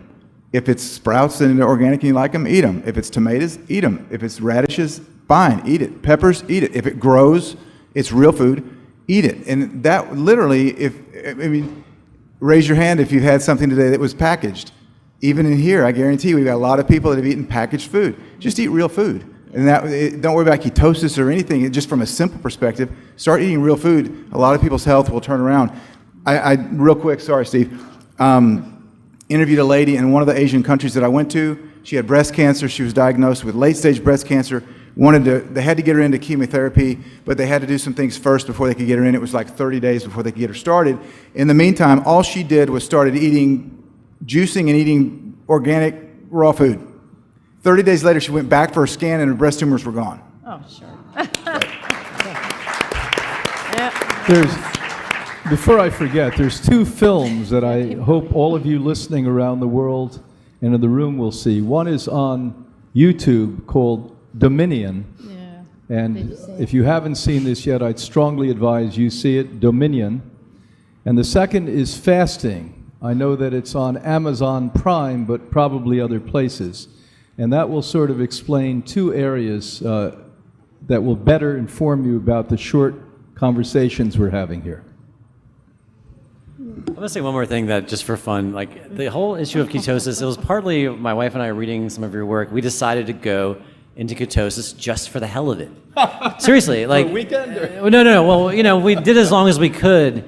But I mean, I'm not saying this as advice, but, I also often say, like, they should almost give like a semester course in college on cancer, really, to every human being. It should be a requirement because, like, as a male, me in America, I got like a 50% chance of getting it. Women are like a 1 in 3% chance. And then when you're hit with it, you have this huge learning curve you're dealing with. But I kind of just want to say off the shooting from the hip, try ketosis, give it a shot, learn what it is. Put yourself into ketosis just for the hell of it. And in a way, in some bizarre kind of abstract way, you know what it's like, you know how you got there. And maybe in some weird way, you know that you may have pushed back something that might be growing. I'm just saying. It's a pretty remarkable state to be in. Kind of like, I don't want to get off a tangent, but like what I was saying in my talk, you heard me about my stem cell experience and the kind of what it did for me psychologically. Ketosis was similar. It's fascinating how it worked with my brain function. It was just like this heightened productive state that it's hard to explain. It's a wonderful thing to experiment with and understand what it feels like. So. You're going to give us another zinger? Well, so what if someone has cancer, what are the non-negotiables that immediately, before you even do anything, we're saying in terms of diet? Are you saying that you never eat sugar in any form, no matter what, that you do not eat an apple, you never consider blueberries, you do not have carrots? Like, to what, are you saying that sugar is an absolute non-negotiable, that if you have it, it's a never ever? So that's the first question. And then, are you saying that you don't eat cooked food, that your beans and grains should only be raw and sprouted because cooked beans and grains have sugar in them? Are you saying, so as far as diet, an hour, 10 minutes after you find out you have cancer, what in your mind is non-negotiable regarding diet? If you are got third stage cancer, you don't want to mess around, in your mind, what is the non-negotiable in terms of diet that a cancer patient would absolutely need to be on? And I understand that this is not a fair question because some people don't want, no matter what, they don't want to take the most extreme approach. But for this person who is saying, I will do anything to heal, what is the non-negotiable diet that 1 minute after you find out you should be eating for the next year of your life? Well, it's an easy answer for us because we have a program that we watched work and with a broad mind constantly learning and bringing things in from our global travels and studies. But no question, you have to give up all sugar. Either direct sugar, which would be everything from maple syrup to honey to agave syrup, the worst agave syrup, by the way. The list goes on. Xylitol, excuse me.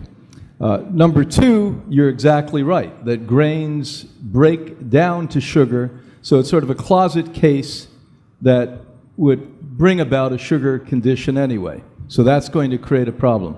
Now, as far as raw, there's no question if you read the literature and read the real science, not the fluffy stuff that most of the alternative doctors read, but the deep stuff on phytochemicals and phytonutrients. These are the way that you cut blood flow off to cancer tumors. I've written 3 scientific books called Food is Medicine that I offer at conferences where mainstream doctors are mocking what we talk about. And the funniest story was I was up in Boston and a doctor was saying, well, how do you know that's true? And I said, because the research was done on the same floor you work on. So I'd strongly suggest that you get up off your butt and go down and meet this particular doctor I just introduced to you in this conference. So when you look at raw food, it's the food that all of the 8 million other species on Earth eat. The only species on the planet Earth that happen to choose to cook our food are humans. Think about that alone. You say, well, my dog eats cooked food. Would your dog eat cooked food if he was in nature? He's a carnivore. He'd be eating meat, and he wouldn't even eat it. He'd kill it rotten and then eat the organs of the meat. And so we have been observing in clinical settings for 63 years the sickest people in the world on a raw food diet. Would I also say that you better stop using cell phones, standing in front of a computer? Whoever wisely said maybe you should take off a few days, Anna Maria's mantra to everyone who's sick. And as you said, everyone has different socioeconomic problems, and it's a shame in this country, at least, in the United States, you can't ask for time off. You may lose your job even if you're facing death. But in civilized nations around the world, you can do that and they honor you because they respect you and the work that you're doing. So protect yourself. You know, Anna Maria created with the Germans that Russian and German technology protects you from these type of radioactive problems that all of us are being faced with every day. Shut the router off in your house. Don't sit in front of the computer. Don't sit and gaze at televisions all day long. Look at the evidence about cell towers. Closer proximity, more cancer. That's not anymore a question. Dr. Davis, who sadly can't come, is one of our colleagues. She's the #1 woman in America that speaks about cancer being caused by cell technology. Dr. Hardell, the #1 in the world from Sweden, who Anna Maria's interviewed, basically has been petitioning for over 2 decades the cell industry to protect you. So cell things. How about chemicals? So you say, well, organic food costs more money. Well, you're going to choose to put pesticides, fungicides, and herbicides in? You better drink pure water. How many of you know every drop of water on Earth, I write about this in several of my books, have plastics and pharmaceutical drugs in it? You thought chlorine and fluoride was bad? That's kid stuff compared to pharmaceutical drugs and plastics, and they cause cancer. And so all of these things have to be taken into account. But all of that is null and void if you don't have a purposeful reason to live. Why people fight, as you said, is because they have a purpose to be here. If you don't have that, we may prolong your life and sadly your agony from doing all of this, but the fact is ultimately you will not recover without that purpose.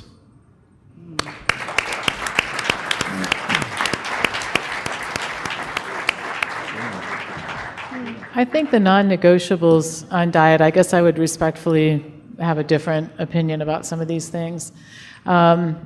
It's interesting because we can learn a lot from looking around the world at populations where the cancer incidence is really low, and they're not raw food eaters. Now, if you want to eat raw food, I don't spend a lot of time talking people out of things, but the other side of it is that if cooked food had no nutrient value, the Okinawans would have been gone a long time ago, because about 80% of their diet is cooked food. So I think, again, I want to stay away from dogma. Everybody does this, everybody does that. And I also want to stay away from ideology, which I think is a little bit important too. I feel very strongly, and my opinion might be different than many people, and we are trying to give our opinions here, and you guys have to sort this out. But I think that people have a limited number of things they can pay attention to.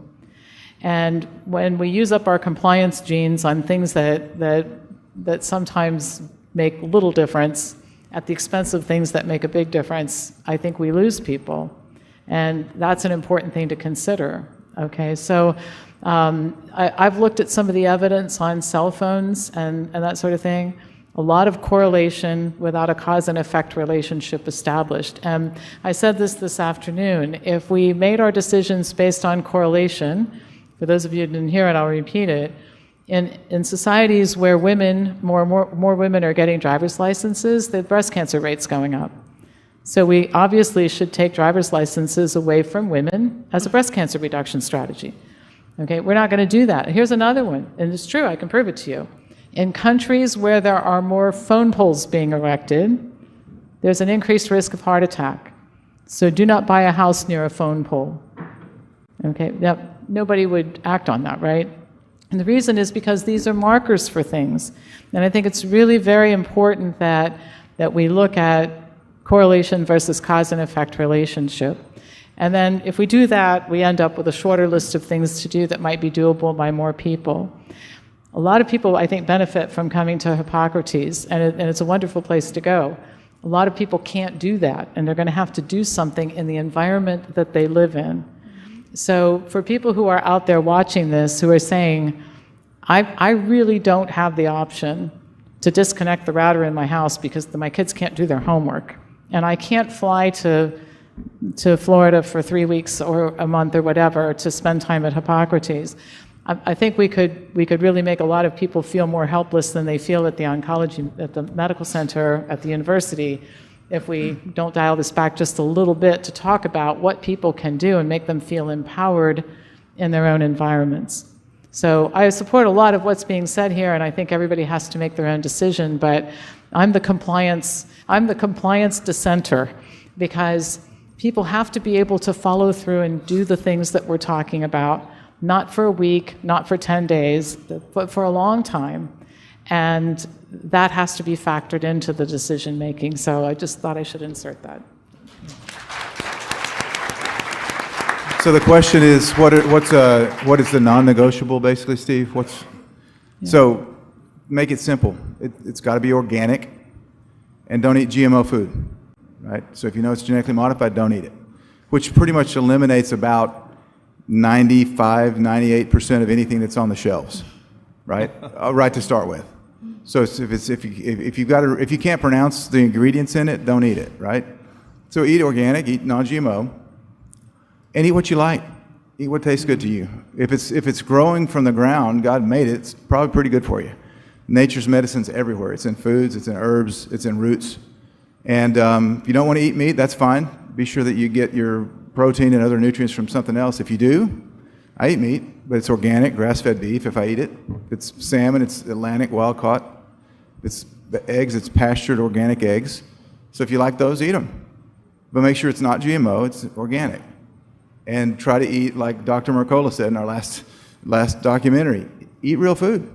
If you go back, try to put yourself back 100 to 150 years, right? And if they ate it then, when the incidence of cancer was like 1 in 80, 1 in 100, you can eat it now. But a lot of foods we're eating now, they didn't have back then. So try to make it simple for you. Eat real food.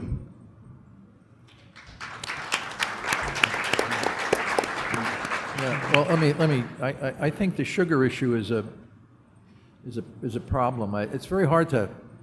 The body makes sugar. You can stop. You can stop all the sugar you want, but the body's gluconeogenesis makes sugar. Mm-hmm.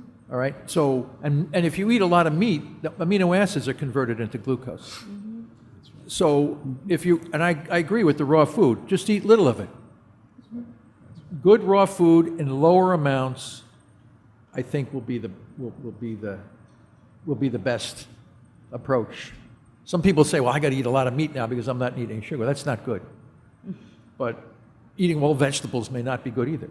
It's very hard to know this. It's each person has to know what they need to do, but I would agree with the organic and raw foods and cooked foods, and as long as it's in small quantities. That's the key to life, period. Not just cancer, but living longer. Yeah, it's not the quantity of food, it's the quality of food. And let's say that we want to do it all on our own at home. For sure, there is a lot of documentaries, there is a lot of books you can follow and get recipes and start at home. You know, for our guests, for example, many of them do go home and this is brand new for them. It's easy, for example, at the Institute, all the food, the juices, it's all made for you, and you're sitting at the table and it's all there. And then it hits you the last day you're at the Institute, like, I gotta go home, this has gotta be part of my life. But you also, if you have stage 3 or stage 4 or stage 1, doesn't matter, cancer, you are in a time that is kind of extreme right now. And then extreme measures is what helps it. So extreme measures in medicine would be to just knock it out with chemo and radiation. The extreme measures for us is to be 100% on a raw food diet and eat a live food, stay on a vegan diet, and stay out of anything that would feed it. So that's the extreme measures that we have.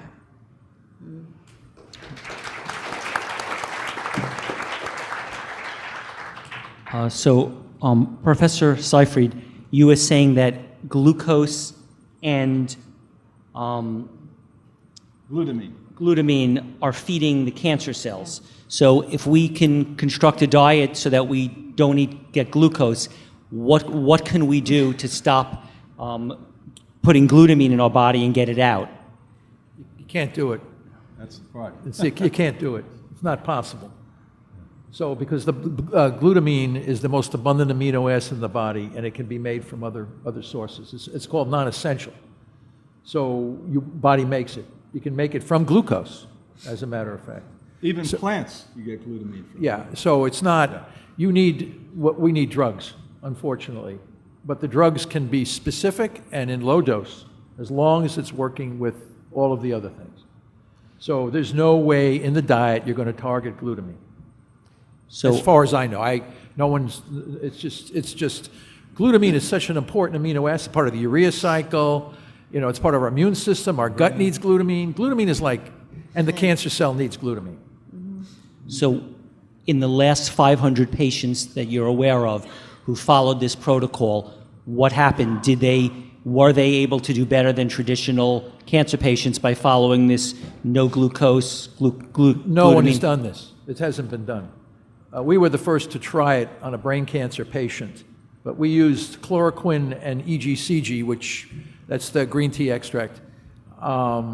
It's not as powerful. There are the drugs out there, 6-diazonorlucine, but they're toxic, but you have to know how to use them in very you have to know how to strategically use them to not harm the body. There are drugs available. I think it's going to have to come down to a combination of very healthy, nutritious foods and specific kinds of drugs. And it has to be done strategically. Somebody has to know how to do this. So if someone followed the exact protocol that you believe would work best, what would you predict would be their success rate against cancer versus traditional cancer treatments? You know, it's hard to say because, we know, let's put it this way. We can't know until we do the correct kinds of studies. And right now, in the big hospitals, we have standard of care with metabolic therapy.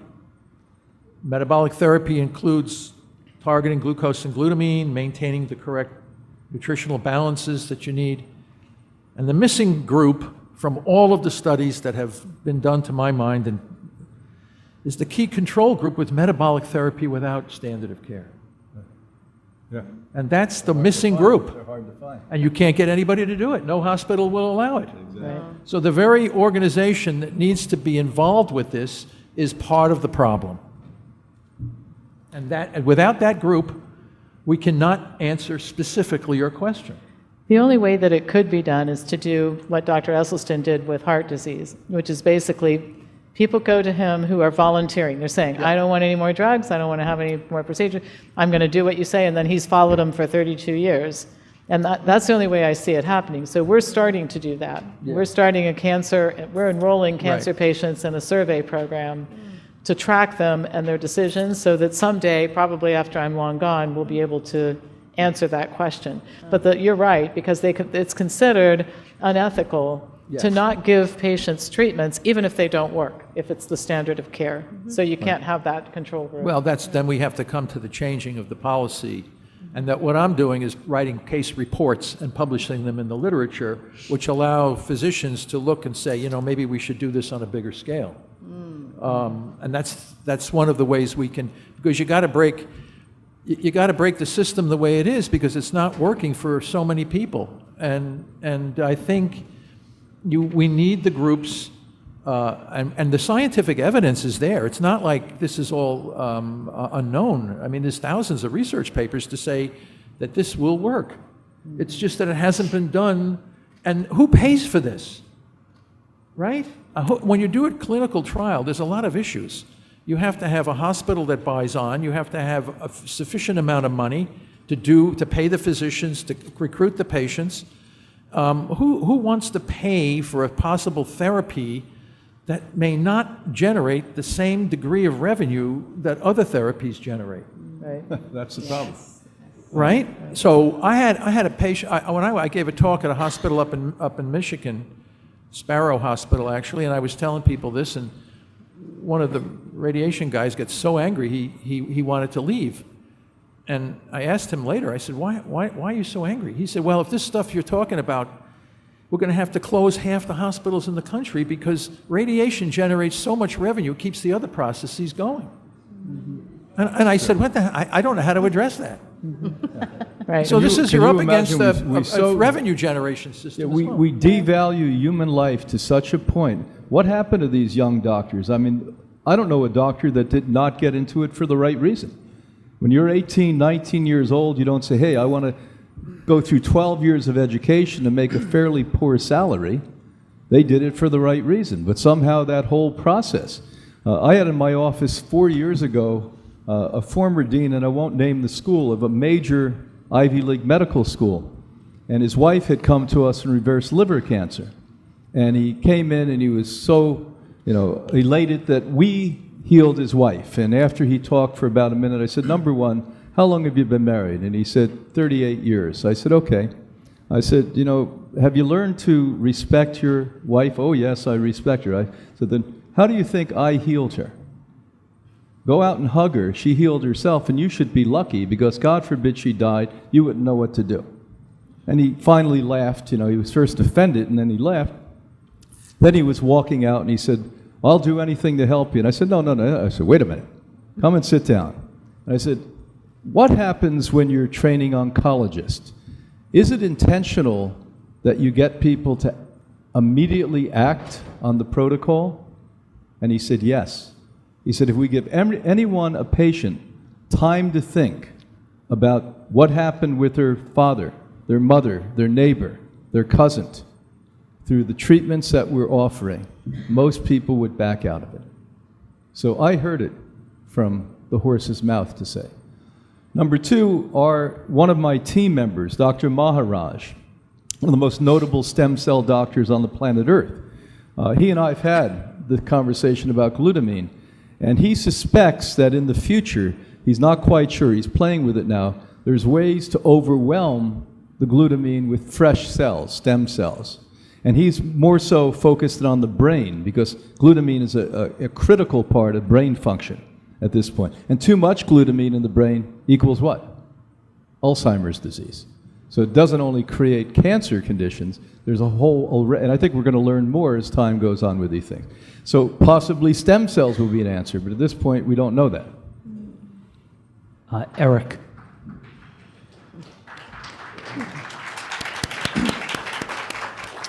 Eric, you've written 2 documentaries on Stanislaw Brzezinski. If you go do a Google search, you'll find lots of people writing the most horrible things, calling him every name in the book, saying he's a fraud, he's a fake, he's a hoax, he's a quack. It's people trying to steal your money. It's the worst of everything. And people, write long, detailed things. They document, I followed up on the documentaries and these patients, and this person died, and that person died. And you would come away thinking, this is a very bad thing to get involved with. This guy obviously is not on the up and up. You are as close to this as anyone I know. You've written 2 documentaries. You've followed the research. I don't think you have any benefit to overstating the benefit. What, in your opinion, even if there's been no studies, is the reality? Does he have something that is working better than you can get from conventional medicine? Should a cancer patient do this as opposed, well, I don't know how to say that. Would you advise, do you believe that without clinical trials, but do you believe based on your research that what he is offering works better than what the standard care is? And why do you believe that? And why are there such bad things being written on the internet? Yeah, I'd love to address all of that. Okay, well, when it comes to I'll address the internet part second. Again, as a storyteller, what I loved about the Brzezinski story was this guy, this brilliant scientist from Poland. He had accomplished a lot of things early on in Poland, and because of that, and being the sort of superstar scientist, the communist regime wanted him. But he had this new strain of peptides he discovered. He didn't really understand what the heck they were. As one guy said, it's like finding a bunch of new islands off the coast of Miami. What the hell are these things this guy discovered? He didn't really understand how they related to cancer until he started researching what the heck they are. So he was testing these new peptides, like these new islands off the coast of Miami, different ages of people, different races, different sexes, and eventually people with different diseases. And people living with cancer, by and large, had a low count of these peptides. So like any brilliant scientist, you just put 2 and 2 together, like maybe this has something to do with cancer. Let's go down this road. So, he was funded by the National Cancer Institute in the 1970s to study this. He was teaching college at Baylor College of Medicine. This is after he ran from Poland with $20 in his pocket and his discovery in his briefcase, essentially. Spent almost all of his money on cab fare from JFK to Queens, when he arrived. But anyway, so here's a man that was a scientist that was sponsored by the National Cancer Institute. They knew what he had was something. They wanted to bring him into the fold, and Brzezinski, being sort of the kind of stubborn guy, honestly, I gotta admire him because I don't think he'd still be here today if he wasn't so damn stubborn. But they wanted to bring him into the fold, but he would lose his rights over this therapy. I promise I'll get to your question. I just can't help it. I'm always long-winded. But that being said, he decided to go it alone. And at the time, the state of Texas was kind of the renegade state that it still kind of is. And he figured out a way to go it alone. So he opened up his own little clinic in a little strip mall. These people were going to him that were, told they could just pack your stuff, you're done. Imagine it was going through someone's brain, going to a little tiny office in a little tiny strip mall from the guy from Poland who doesn't hardly speak any English, who has some kind of peptides. He's going to stick in you for 24 hours a day. I mean, these are desperate people. And he started curing people. But get to your point about clinical trials, is it real? It is real. Is it a magic bullet? No. But he has discovered something very significant. And the only reason that he has gone through FDA trials, not because the FDA said, oh yeah, come on along. They went after him, grand jury after grand jury. They tried to take this guy out at every turn. And what happened was the FDA, being as arrogant as well, they thought, oh, this guy, we're putting this guy in jail. He's never going to see the light of day. You're the FDA. We're taking this guy down. So when they finally got an indictment through him through these grand juries, they had no choice but to open clinical trials. That's the only way they could get away with going forward. So let's put this patient in the clinical trials. That's the ethical thing to do. Once this guy's in jail, it's all over with, and we'll move along and move on to our next abomination, whatever. But so Brzezinski kicked their ass 2 times in court, 2 sets of juries, not guilty, running free. So FDA just shot themselves in the foot. So is there testing? Absolutely. But did he apply for the therapy, the clinical trials like Pfizer would? No. They had by default to allow him to open up phase 2 studies. And because he ended up with a lot of brain tumor patients kind of by accident, because most people that are getting a glioblastoma or a brain stem glioma, they're again told nothing we can do. Your tumor's all over your brain. It's like a big spider, and you can't get surgery. Radiation is just going to fry you. There's no chemotherapy because it can't cross the blood-brain barrier, and off to Brzezinski they go. So that's what mainly his clinical trials were concentrated on, kind of by default. So regardless of the mechanism of action, forgive me if I'm talking really fast. I'm obviously very passionate. But he has something, and so like if I had a brain tumor, I would seriously consider going to him. Absolutely, there's no question. Only because of the track record and clinical trial data piled on to prove that it has cured glioblastoma in phase 2 studies. Now I'm going to get to the internet because it all overlaps. So what's going on the internet is what's called an AstroTurf campaign. What this is a term for fake grassroots.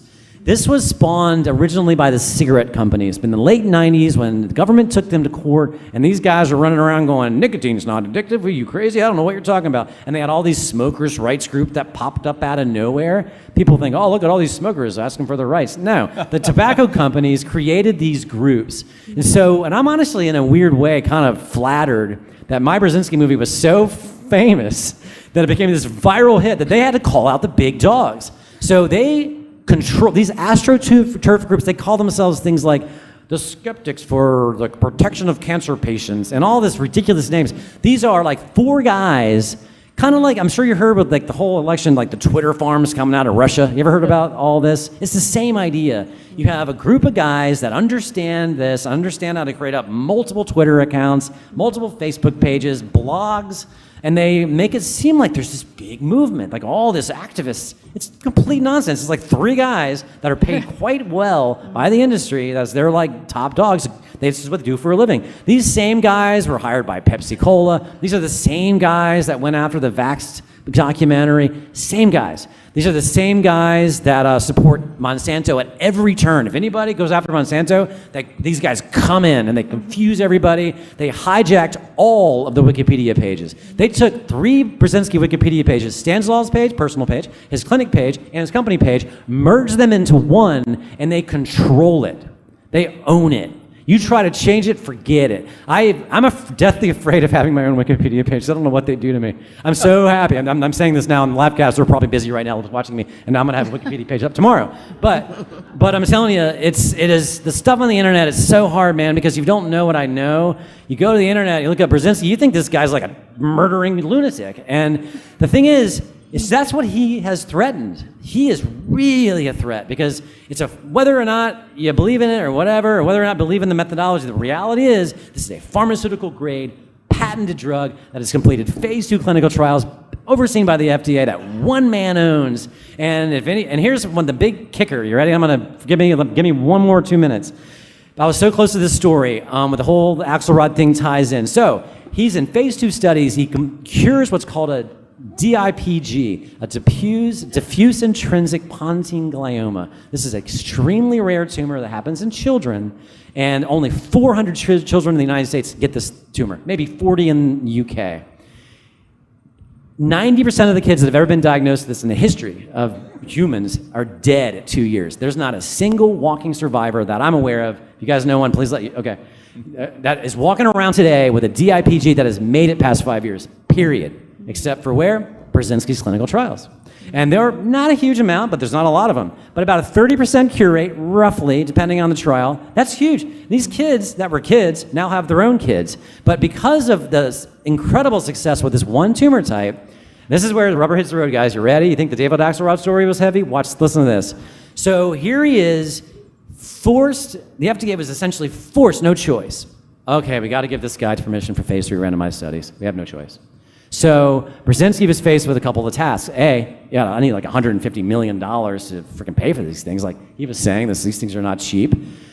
And secondly, because there's no standard of care other than radiation for a DIPG, there's no chemotherapy approved for it. Never been cured. Why bother for only 400 kids a year? Who wants to spend the money on researching this? So he just had to kind of go, okay, 2 groups of kids with DIPG, they both get radiation, they're both going to end up with learning disabilities, it's just going to fry the brain. It's right in the brainstem. They're never going to be normal if they're cured.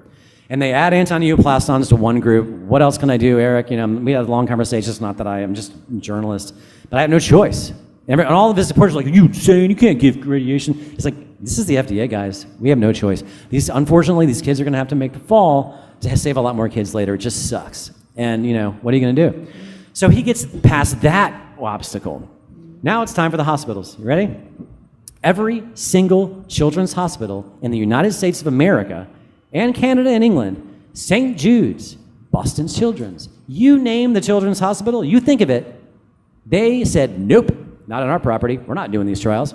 We had the money, we had the data, we had the protocols ready, and no children's hospital in the United States would allow a phase 3 clinical study that only 400 kids a year in this country get, all of them die, to be performed on their property. So the FDA probably were like, oh, here you go, here's your permission. Yeah, good luck finding a hospital. So you talk about, you know, you can talk about good and evil, you can talk about all this, but I'm telling you guys, just from where I'm sitting, in my personal opinion, this is big stuff. Yours is a systemic problem. You're gonna take down an industry. You think, oh, but hey, Eric, it's only 400 kids. You ready? Here's the problem.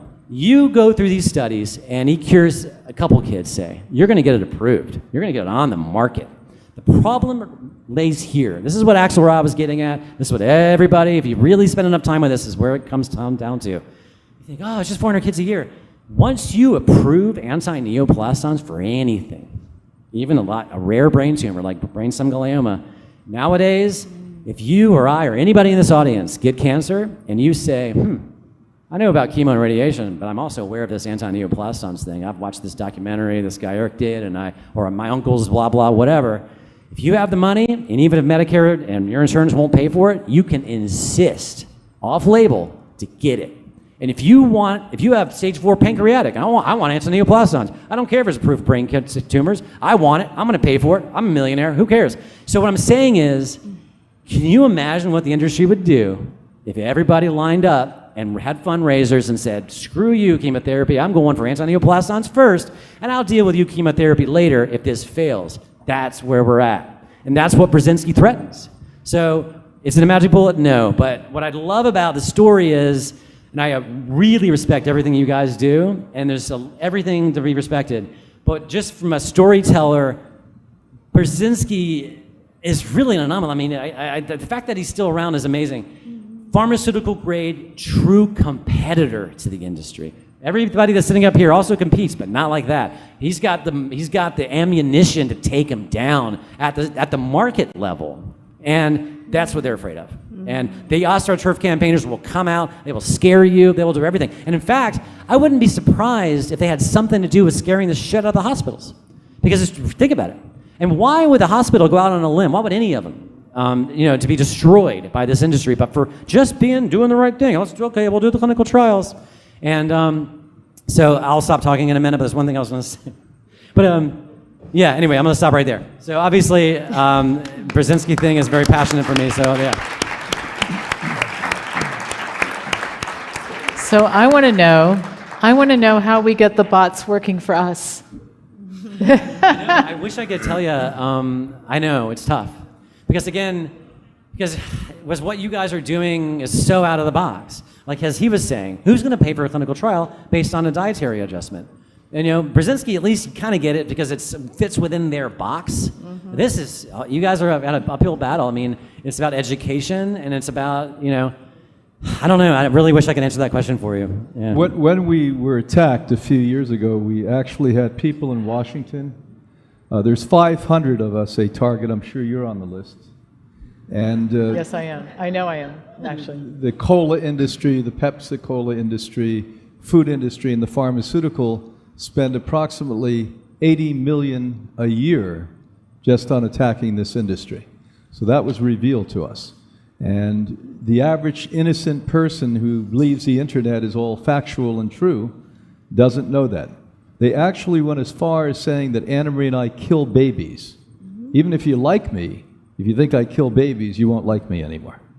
This is how low these people are. Ty, you made a series called The Truth About Cancer.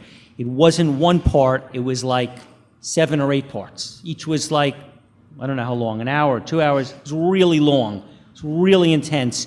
You spoke to a ton of people. It was the most researched document. And if anyone is interested in cancer, I hope you're enjoying this panel, but you should buy The Truth About Cancer. It was 100 times more detailed from the history. It goes in, and it was crazy. And I was sitting there in shock thinking, how was this not a mainstream information? So from your whole experience that you and Charlene had, even though there might not be a test or a study, is there something that you feel works? Just like Eric is saying, he feels like these antineoplasms work.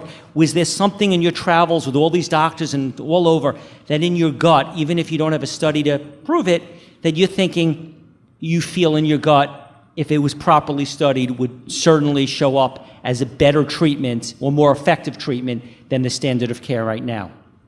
Yeah, good question, Stephen. And actually, we've done 4 documentaries now. We're about to release our 5th. So we've done one called The Quest for the Cures. The Quest for the Cures continues, a global quest. Truth About Vaccines, Truth About Pet Cancer, and now we're about to release Eastern Medicine. So this will be our 6th one. So we've done a lot of different documentaries on cancer, one on vaccines.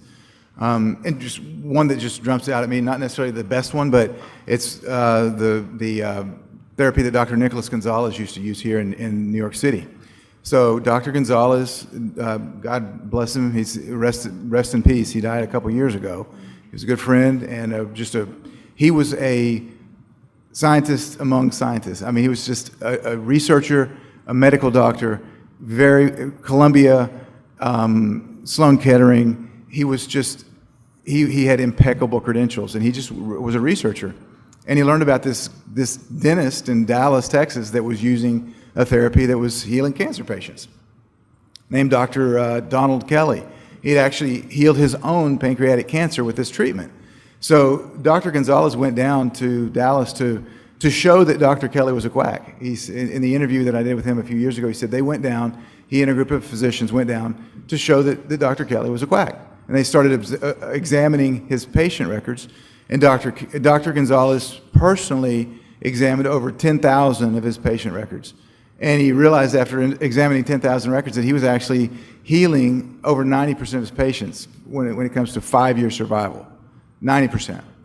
And at that point, he realized that he hadn't been taught how to treat cancer properly in medical school, and that Columbia University didn't know, and that Sloan Kettering didn't know.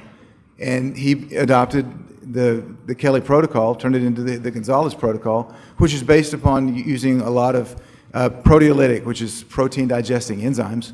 Cancer cells have a protein coating. They're kind of invisible to the immune system. And so by using enzymes, they would digest the coating around the cancer cell, make it visible to the immune system, and the immune system could go to work. And that's a simplified version of the treatment, of course. Everyone had an individualized diet that he put them on. He used detoxification. He used coffee enemas to help to detoxify the liver. Exercise. It was a complete protocol, but that was the basis of it. And it worked really, really well. And that's one of the ones that has stood out to me. Interestingly, I just went to Asia. I've mentioned this several times, but it's because it's fresh in my mind. And in the Philippines, in Manila, very, very, very poor country. The average medical doctor in the Philippines makes $1,400 a month. Medical doctors, okay? So they're not in it for the money. And that's one of the things I really loved about the doctors that we visited is they weren't in it for the money. They wanted to heal patients. But patients don't, the average person makes $200 a month in Manila, in the Philippines. They don't have money to be taking 80 enzymes a day. They don't make enough money to even buy 2 bottles in a month. So they have to have cheap treatments. And this one doctor that I interviewed, and I'll wrap it up really quickly because I know we got other questions for other people. Dr. Jimmy DiLiaco, an 87-year-old medical doctor in the Philippines, is using raw pork pancreas to get the enzymes for the patients. It's pennies to get pig pancreas. And raw beef liver sounds nasty, look nasty, probably tastes nasty. But I interviewed a dozen of his patients down there, and he said he's got over 10,000 that he's worked with over the years that have responded well to this therapy. It's dirt cheap. It supplies your body. I mean, that's what the enzymes are made from anyway. They're made from pancreas. But the pancreatic enzymes are made from pancreas. He just goes to the raw stuff because it's cheaper for the people of the Philippines, and it's working. And he cured his own cancer. He worked actually with Dr. Kelly before Dr. Kelly met Dr. Gonzalez. And Dr. Kelly cured Dr. Jimmy's cancer with this protocol, with the proteolytic enzymes. And Dr. Jimmy went back to Manila and kind of adapted it for the poor people there and started using raw pancreas and raw liver, working fantastic. Yeah. So for the final question, having said everything you said, in the end of the day, if someone has cancer and they go and they're told you should need to go on chemo and radiation right away, that's the best thing to do. And if they say, well, I went to a conference, I heard some people speak, they go, I don't know if they're doctors, they're not oncologists. In the end of the day, this should have been the first question, but at the end of the day, is chemo and radiation an appropriate choice?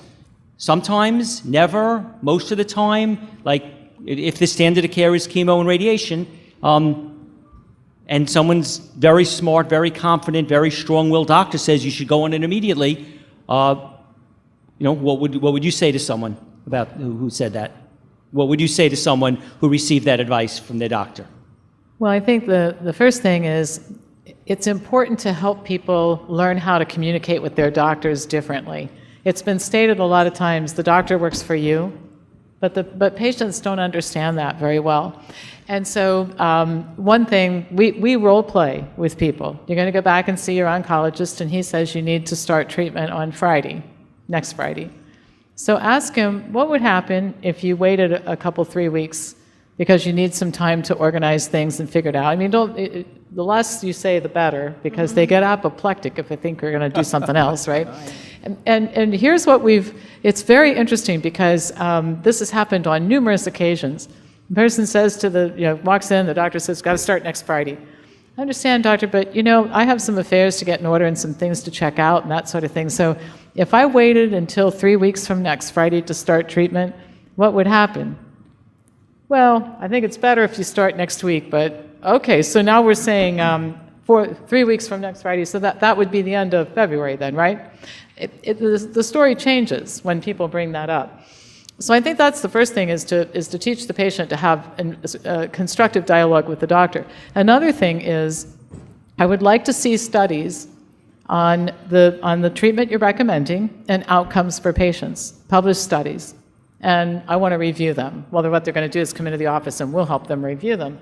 But the reason this becomes so important is the patient's frame of mind, which I think everybody's been talking about as being very important, to be settled about not saying no to chemo if it's a bad idea, and no to radiation is a bad idea. It's much easier for the patient to do that and to feel confident about it when it says in writing, the patient who does this has a 30% chance of living 2 years. It becomes very crystal clear when the decisions are data-driven. I know I sometimes sound like an extreme nut up here when I keep saying we got to look at studies. We have to look at studies. Studies can be instructive for a lot of things, including helping people understand why not to do things. All right. So getting data, and if sometimes doctors refuse to provide it, I think that speaks volumes to the patient. Everything we do at our office. You saw my slides this afternoon, studies on all of them, references in my books, references on our materials. So when they've seen all that and then the doctor refuses to provide it, I think it speaks volumes to the patient and it lessens that feeling of this person graduated from Harvard, he must know what he's talking about. Then the third thing would be, if you're not going to do those things, then let's start looking at alternatives. And to Steve's question, the one thing I do encourage people to consider if it's doable is water fasting. There is some wonderful data starting to emerge about, and that's basically what Tom was talking about earlier, is in a state of ketosis, you're starving the cancer cells. Cancer cells don't do well without fuel. Normal human cells do. And so if there's an opportunity to do water fasting as part of the treatment, I think it's a good idea if the person can do it. So I think the key is you have to diffuse the power dynamic with the doctor.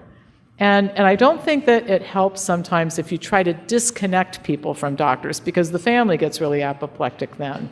So if you can find a way to talk to the doctor in terms that diffuse that power relationship, because I would love to deal with people who have cancer without their families, but that's not real life. So we have to deal with that. So I think if we diffuse that power dynamic and keep the family from getting apoplectic, we can buy some time to have calm and thinking and research and decision making, and that's where your best outcomes are going to come from.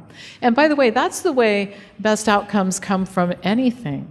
You know, I said this afternoon, think about how you buy cars and houses and, you know, retirement accounts and college educations for your kids and blenders and washing machines. They're not snap decisions generally, right?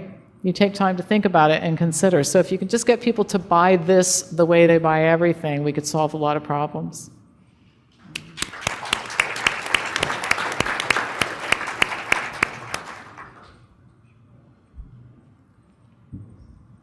Would you repeat the question, Stephen?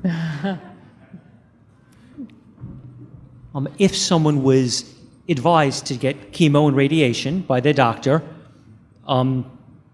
what is your? It probably should have been my very first question, but is it a good decision? Is it some cases it's good, in some cases it's not, or you can't? I mean, what is your overall thought on chemo and radiation? And are there times when it should be used, or you feel it's something almost never? What's your thought on chemo and radiation? Okay, yeah, that's what I thought it was. I just wanted to make sure I answered the right question. So I'm just going to speak personally. The only way that I would never do chemo and radiation, unless it were something like a low-dose chemo, which is potentiated by insulin. It's called IPTLD.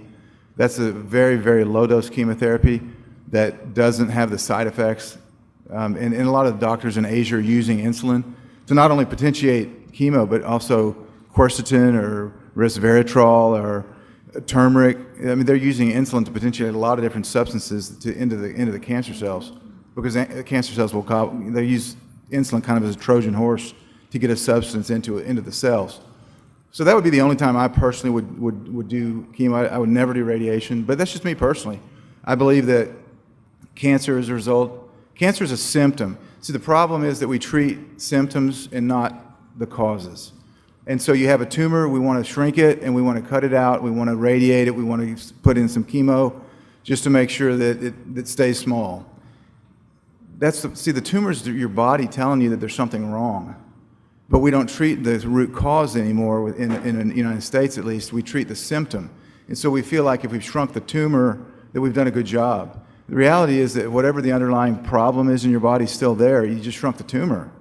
I've used this analogy before, but if your check engine light on your truck starts to flashing, it's telling you there's something wrong with the truck. But you don't smash it with a hammer and say, my truck's fixed. But that's kind of what we do with tumors. The tumor's a symptom that there's something wrong with your body. And so we got to get to the underlying root cause of the problem. And so chemotherapy and radiation are at best, they're Band-Aids to patch a symptom, but they'll never cure, because that's not the problem. You're not chemo or radiation deficient. Your body's crying for help. And the way that you get help is through nutrition, through detoxification, through bringing your body back, giving your body what it needs so that it will do the healing. And I just would never personally do the chemo or radiation.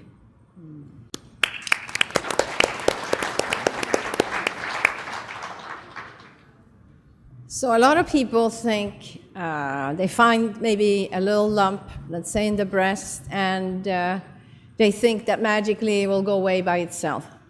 And they wait, and this thing grows and grows.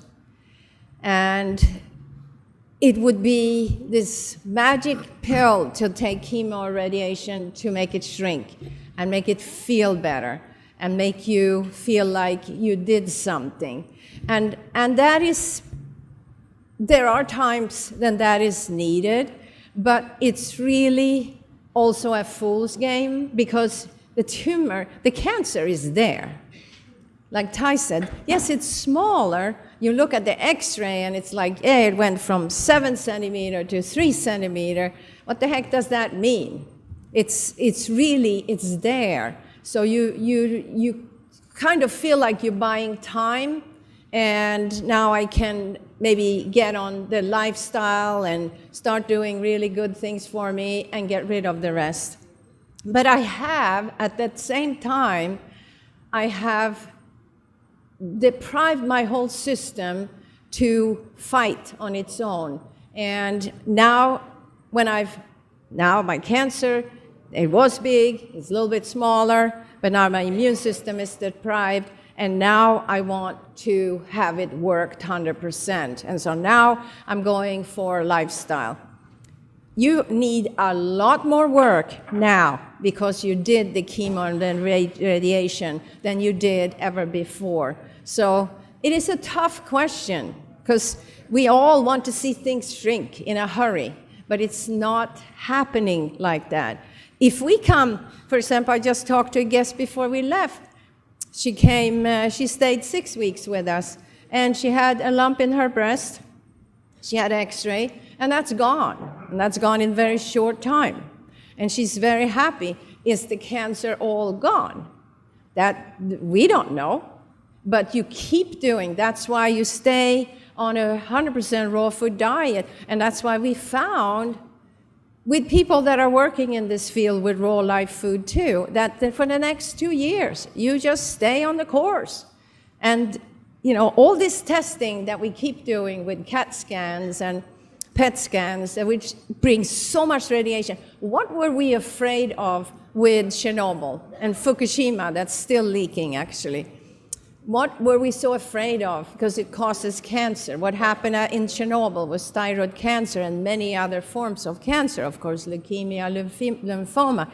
So here we're blasting ourselves every 3 months, especially if you're doing cancer treatments. You're doing chemotherapy or radiation every 3 months. You have another CAT scan, and you just bring in your body to have to fight so much for weeks and weeks, maybe months, to fight just the side effects from that test. So go from better tests like MRI, but without contrast. Go for ultrasound and go for thermography. Thermography, which is just camera, which actually gets a picture of your whole body in colors. It's just amazing. And Duke University can read that for you, and a lot of doctors are trained in that. Probably your oncologist would not want to see or hear about that picture, but there are a lot of doctors that understands it. And thermography is very simple. You sit in a cold room, they take a picture, they make it even colder, take another picture, and then they compare what happened. And if there's a degree of heat in your body, let's say if I have breast cancer, or I didn't know that I had breast cancer, this can be 8 years false positive, and I can actually see something that maybe now I want to do an MRI without contrast though. Thank you.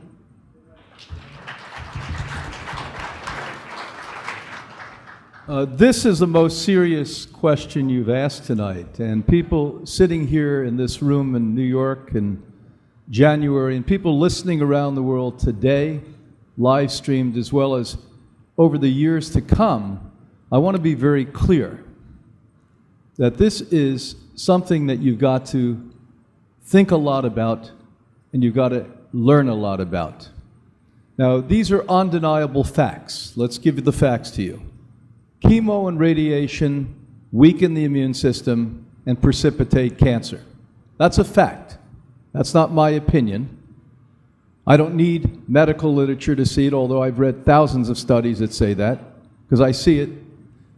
Most people that come to us with cancer have done chemotherapy and radiation and done biopsies, which, like Thomas said, no question spreads it, but it's a state of how they test so that they can document that, the tissue. And the truth of the matter is, even some of those people recover. Now, I pondered this 30 years ago. How much more difficult is it for a person to recover after they've had bombardments at high degrees for long periods of time? It's about 3 times harder. So the more treatment, the more devastated the body is, the more scar tissue you have, the more failure you've had emotionally, because one woman that reversed cancer, I was in Dublin, Ireland about 15 years ago, and she came to me. She waited till 250 people filed out of the room, and I was packing up the computer, and she said, you know, I had cancer, and all the doctors, the best doctors here at Trinity, in Dublin told me I'm going to be completely well, and I did everything they said. And now the cancer came back, what should I do? So I don't give people answers. I said, now let me ask you a question. You just spent 5 minutes telling me that the best doctors in this country told you that you were going to be healed. They used the word cure, didn't they? Oh yeah, every one of them said I'd be cured. Did it work, I said. And she thought for a minute. She said, no. I said, now you're asking me to tell you if you should do the very same thing that didn't work before. Will you please give me the answer? She said, but I want the answer from you. I said, I don't have cancer. I'm not going to give you the answer. You give me the answer. Well, she gave me the answer. No, I'm not going to do that. She's written 4 books. I don't know how many people's lives she saved. And that's what happens when you have the courage to become you and to become knowledgeable and to be educated. It's not about taking life away when you say to people, that may be a dangerous treatment. It may be saving lives.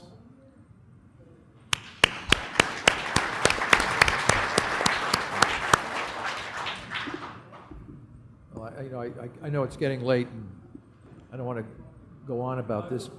I know it's getting late, and I don't want to go on too much, but it might be okay, chemo and radiation, certain kinds of indications where they've had a success rate of very high, and there's sometimes you can find that where I don't want to ever use the word cure, but where the management is cancer is resolved, and for years and years, if they have a very small lesion or something like this and low dose chemo, maybe it's okay. But I don't think it's good for the majority of cancers, and I think that why would we do that when we can do something else? If I can kill tumor cells without toxicity, I'm going that route.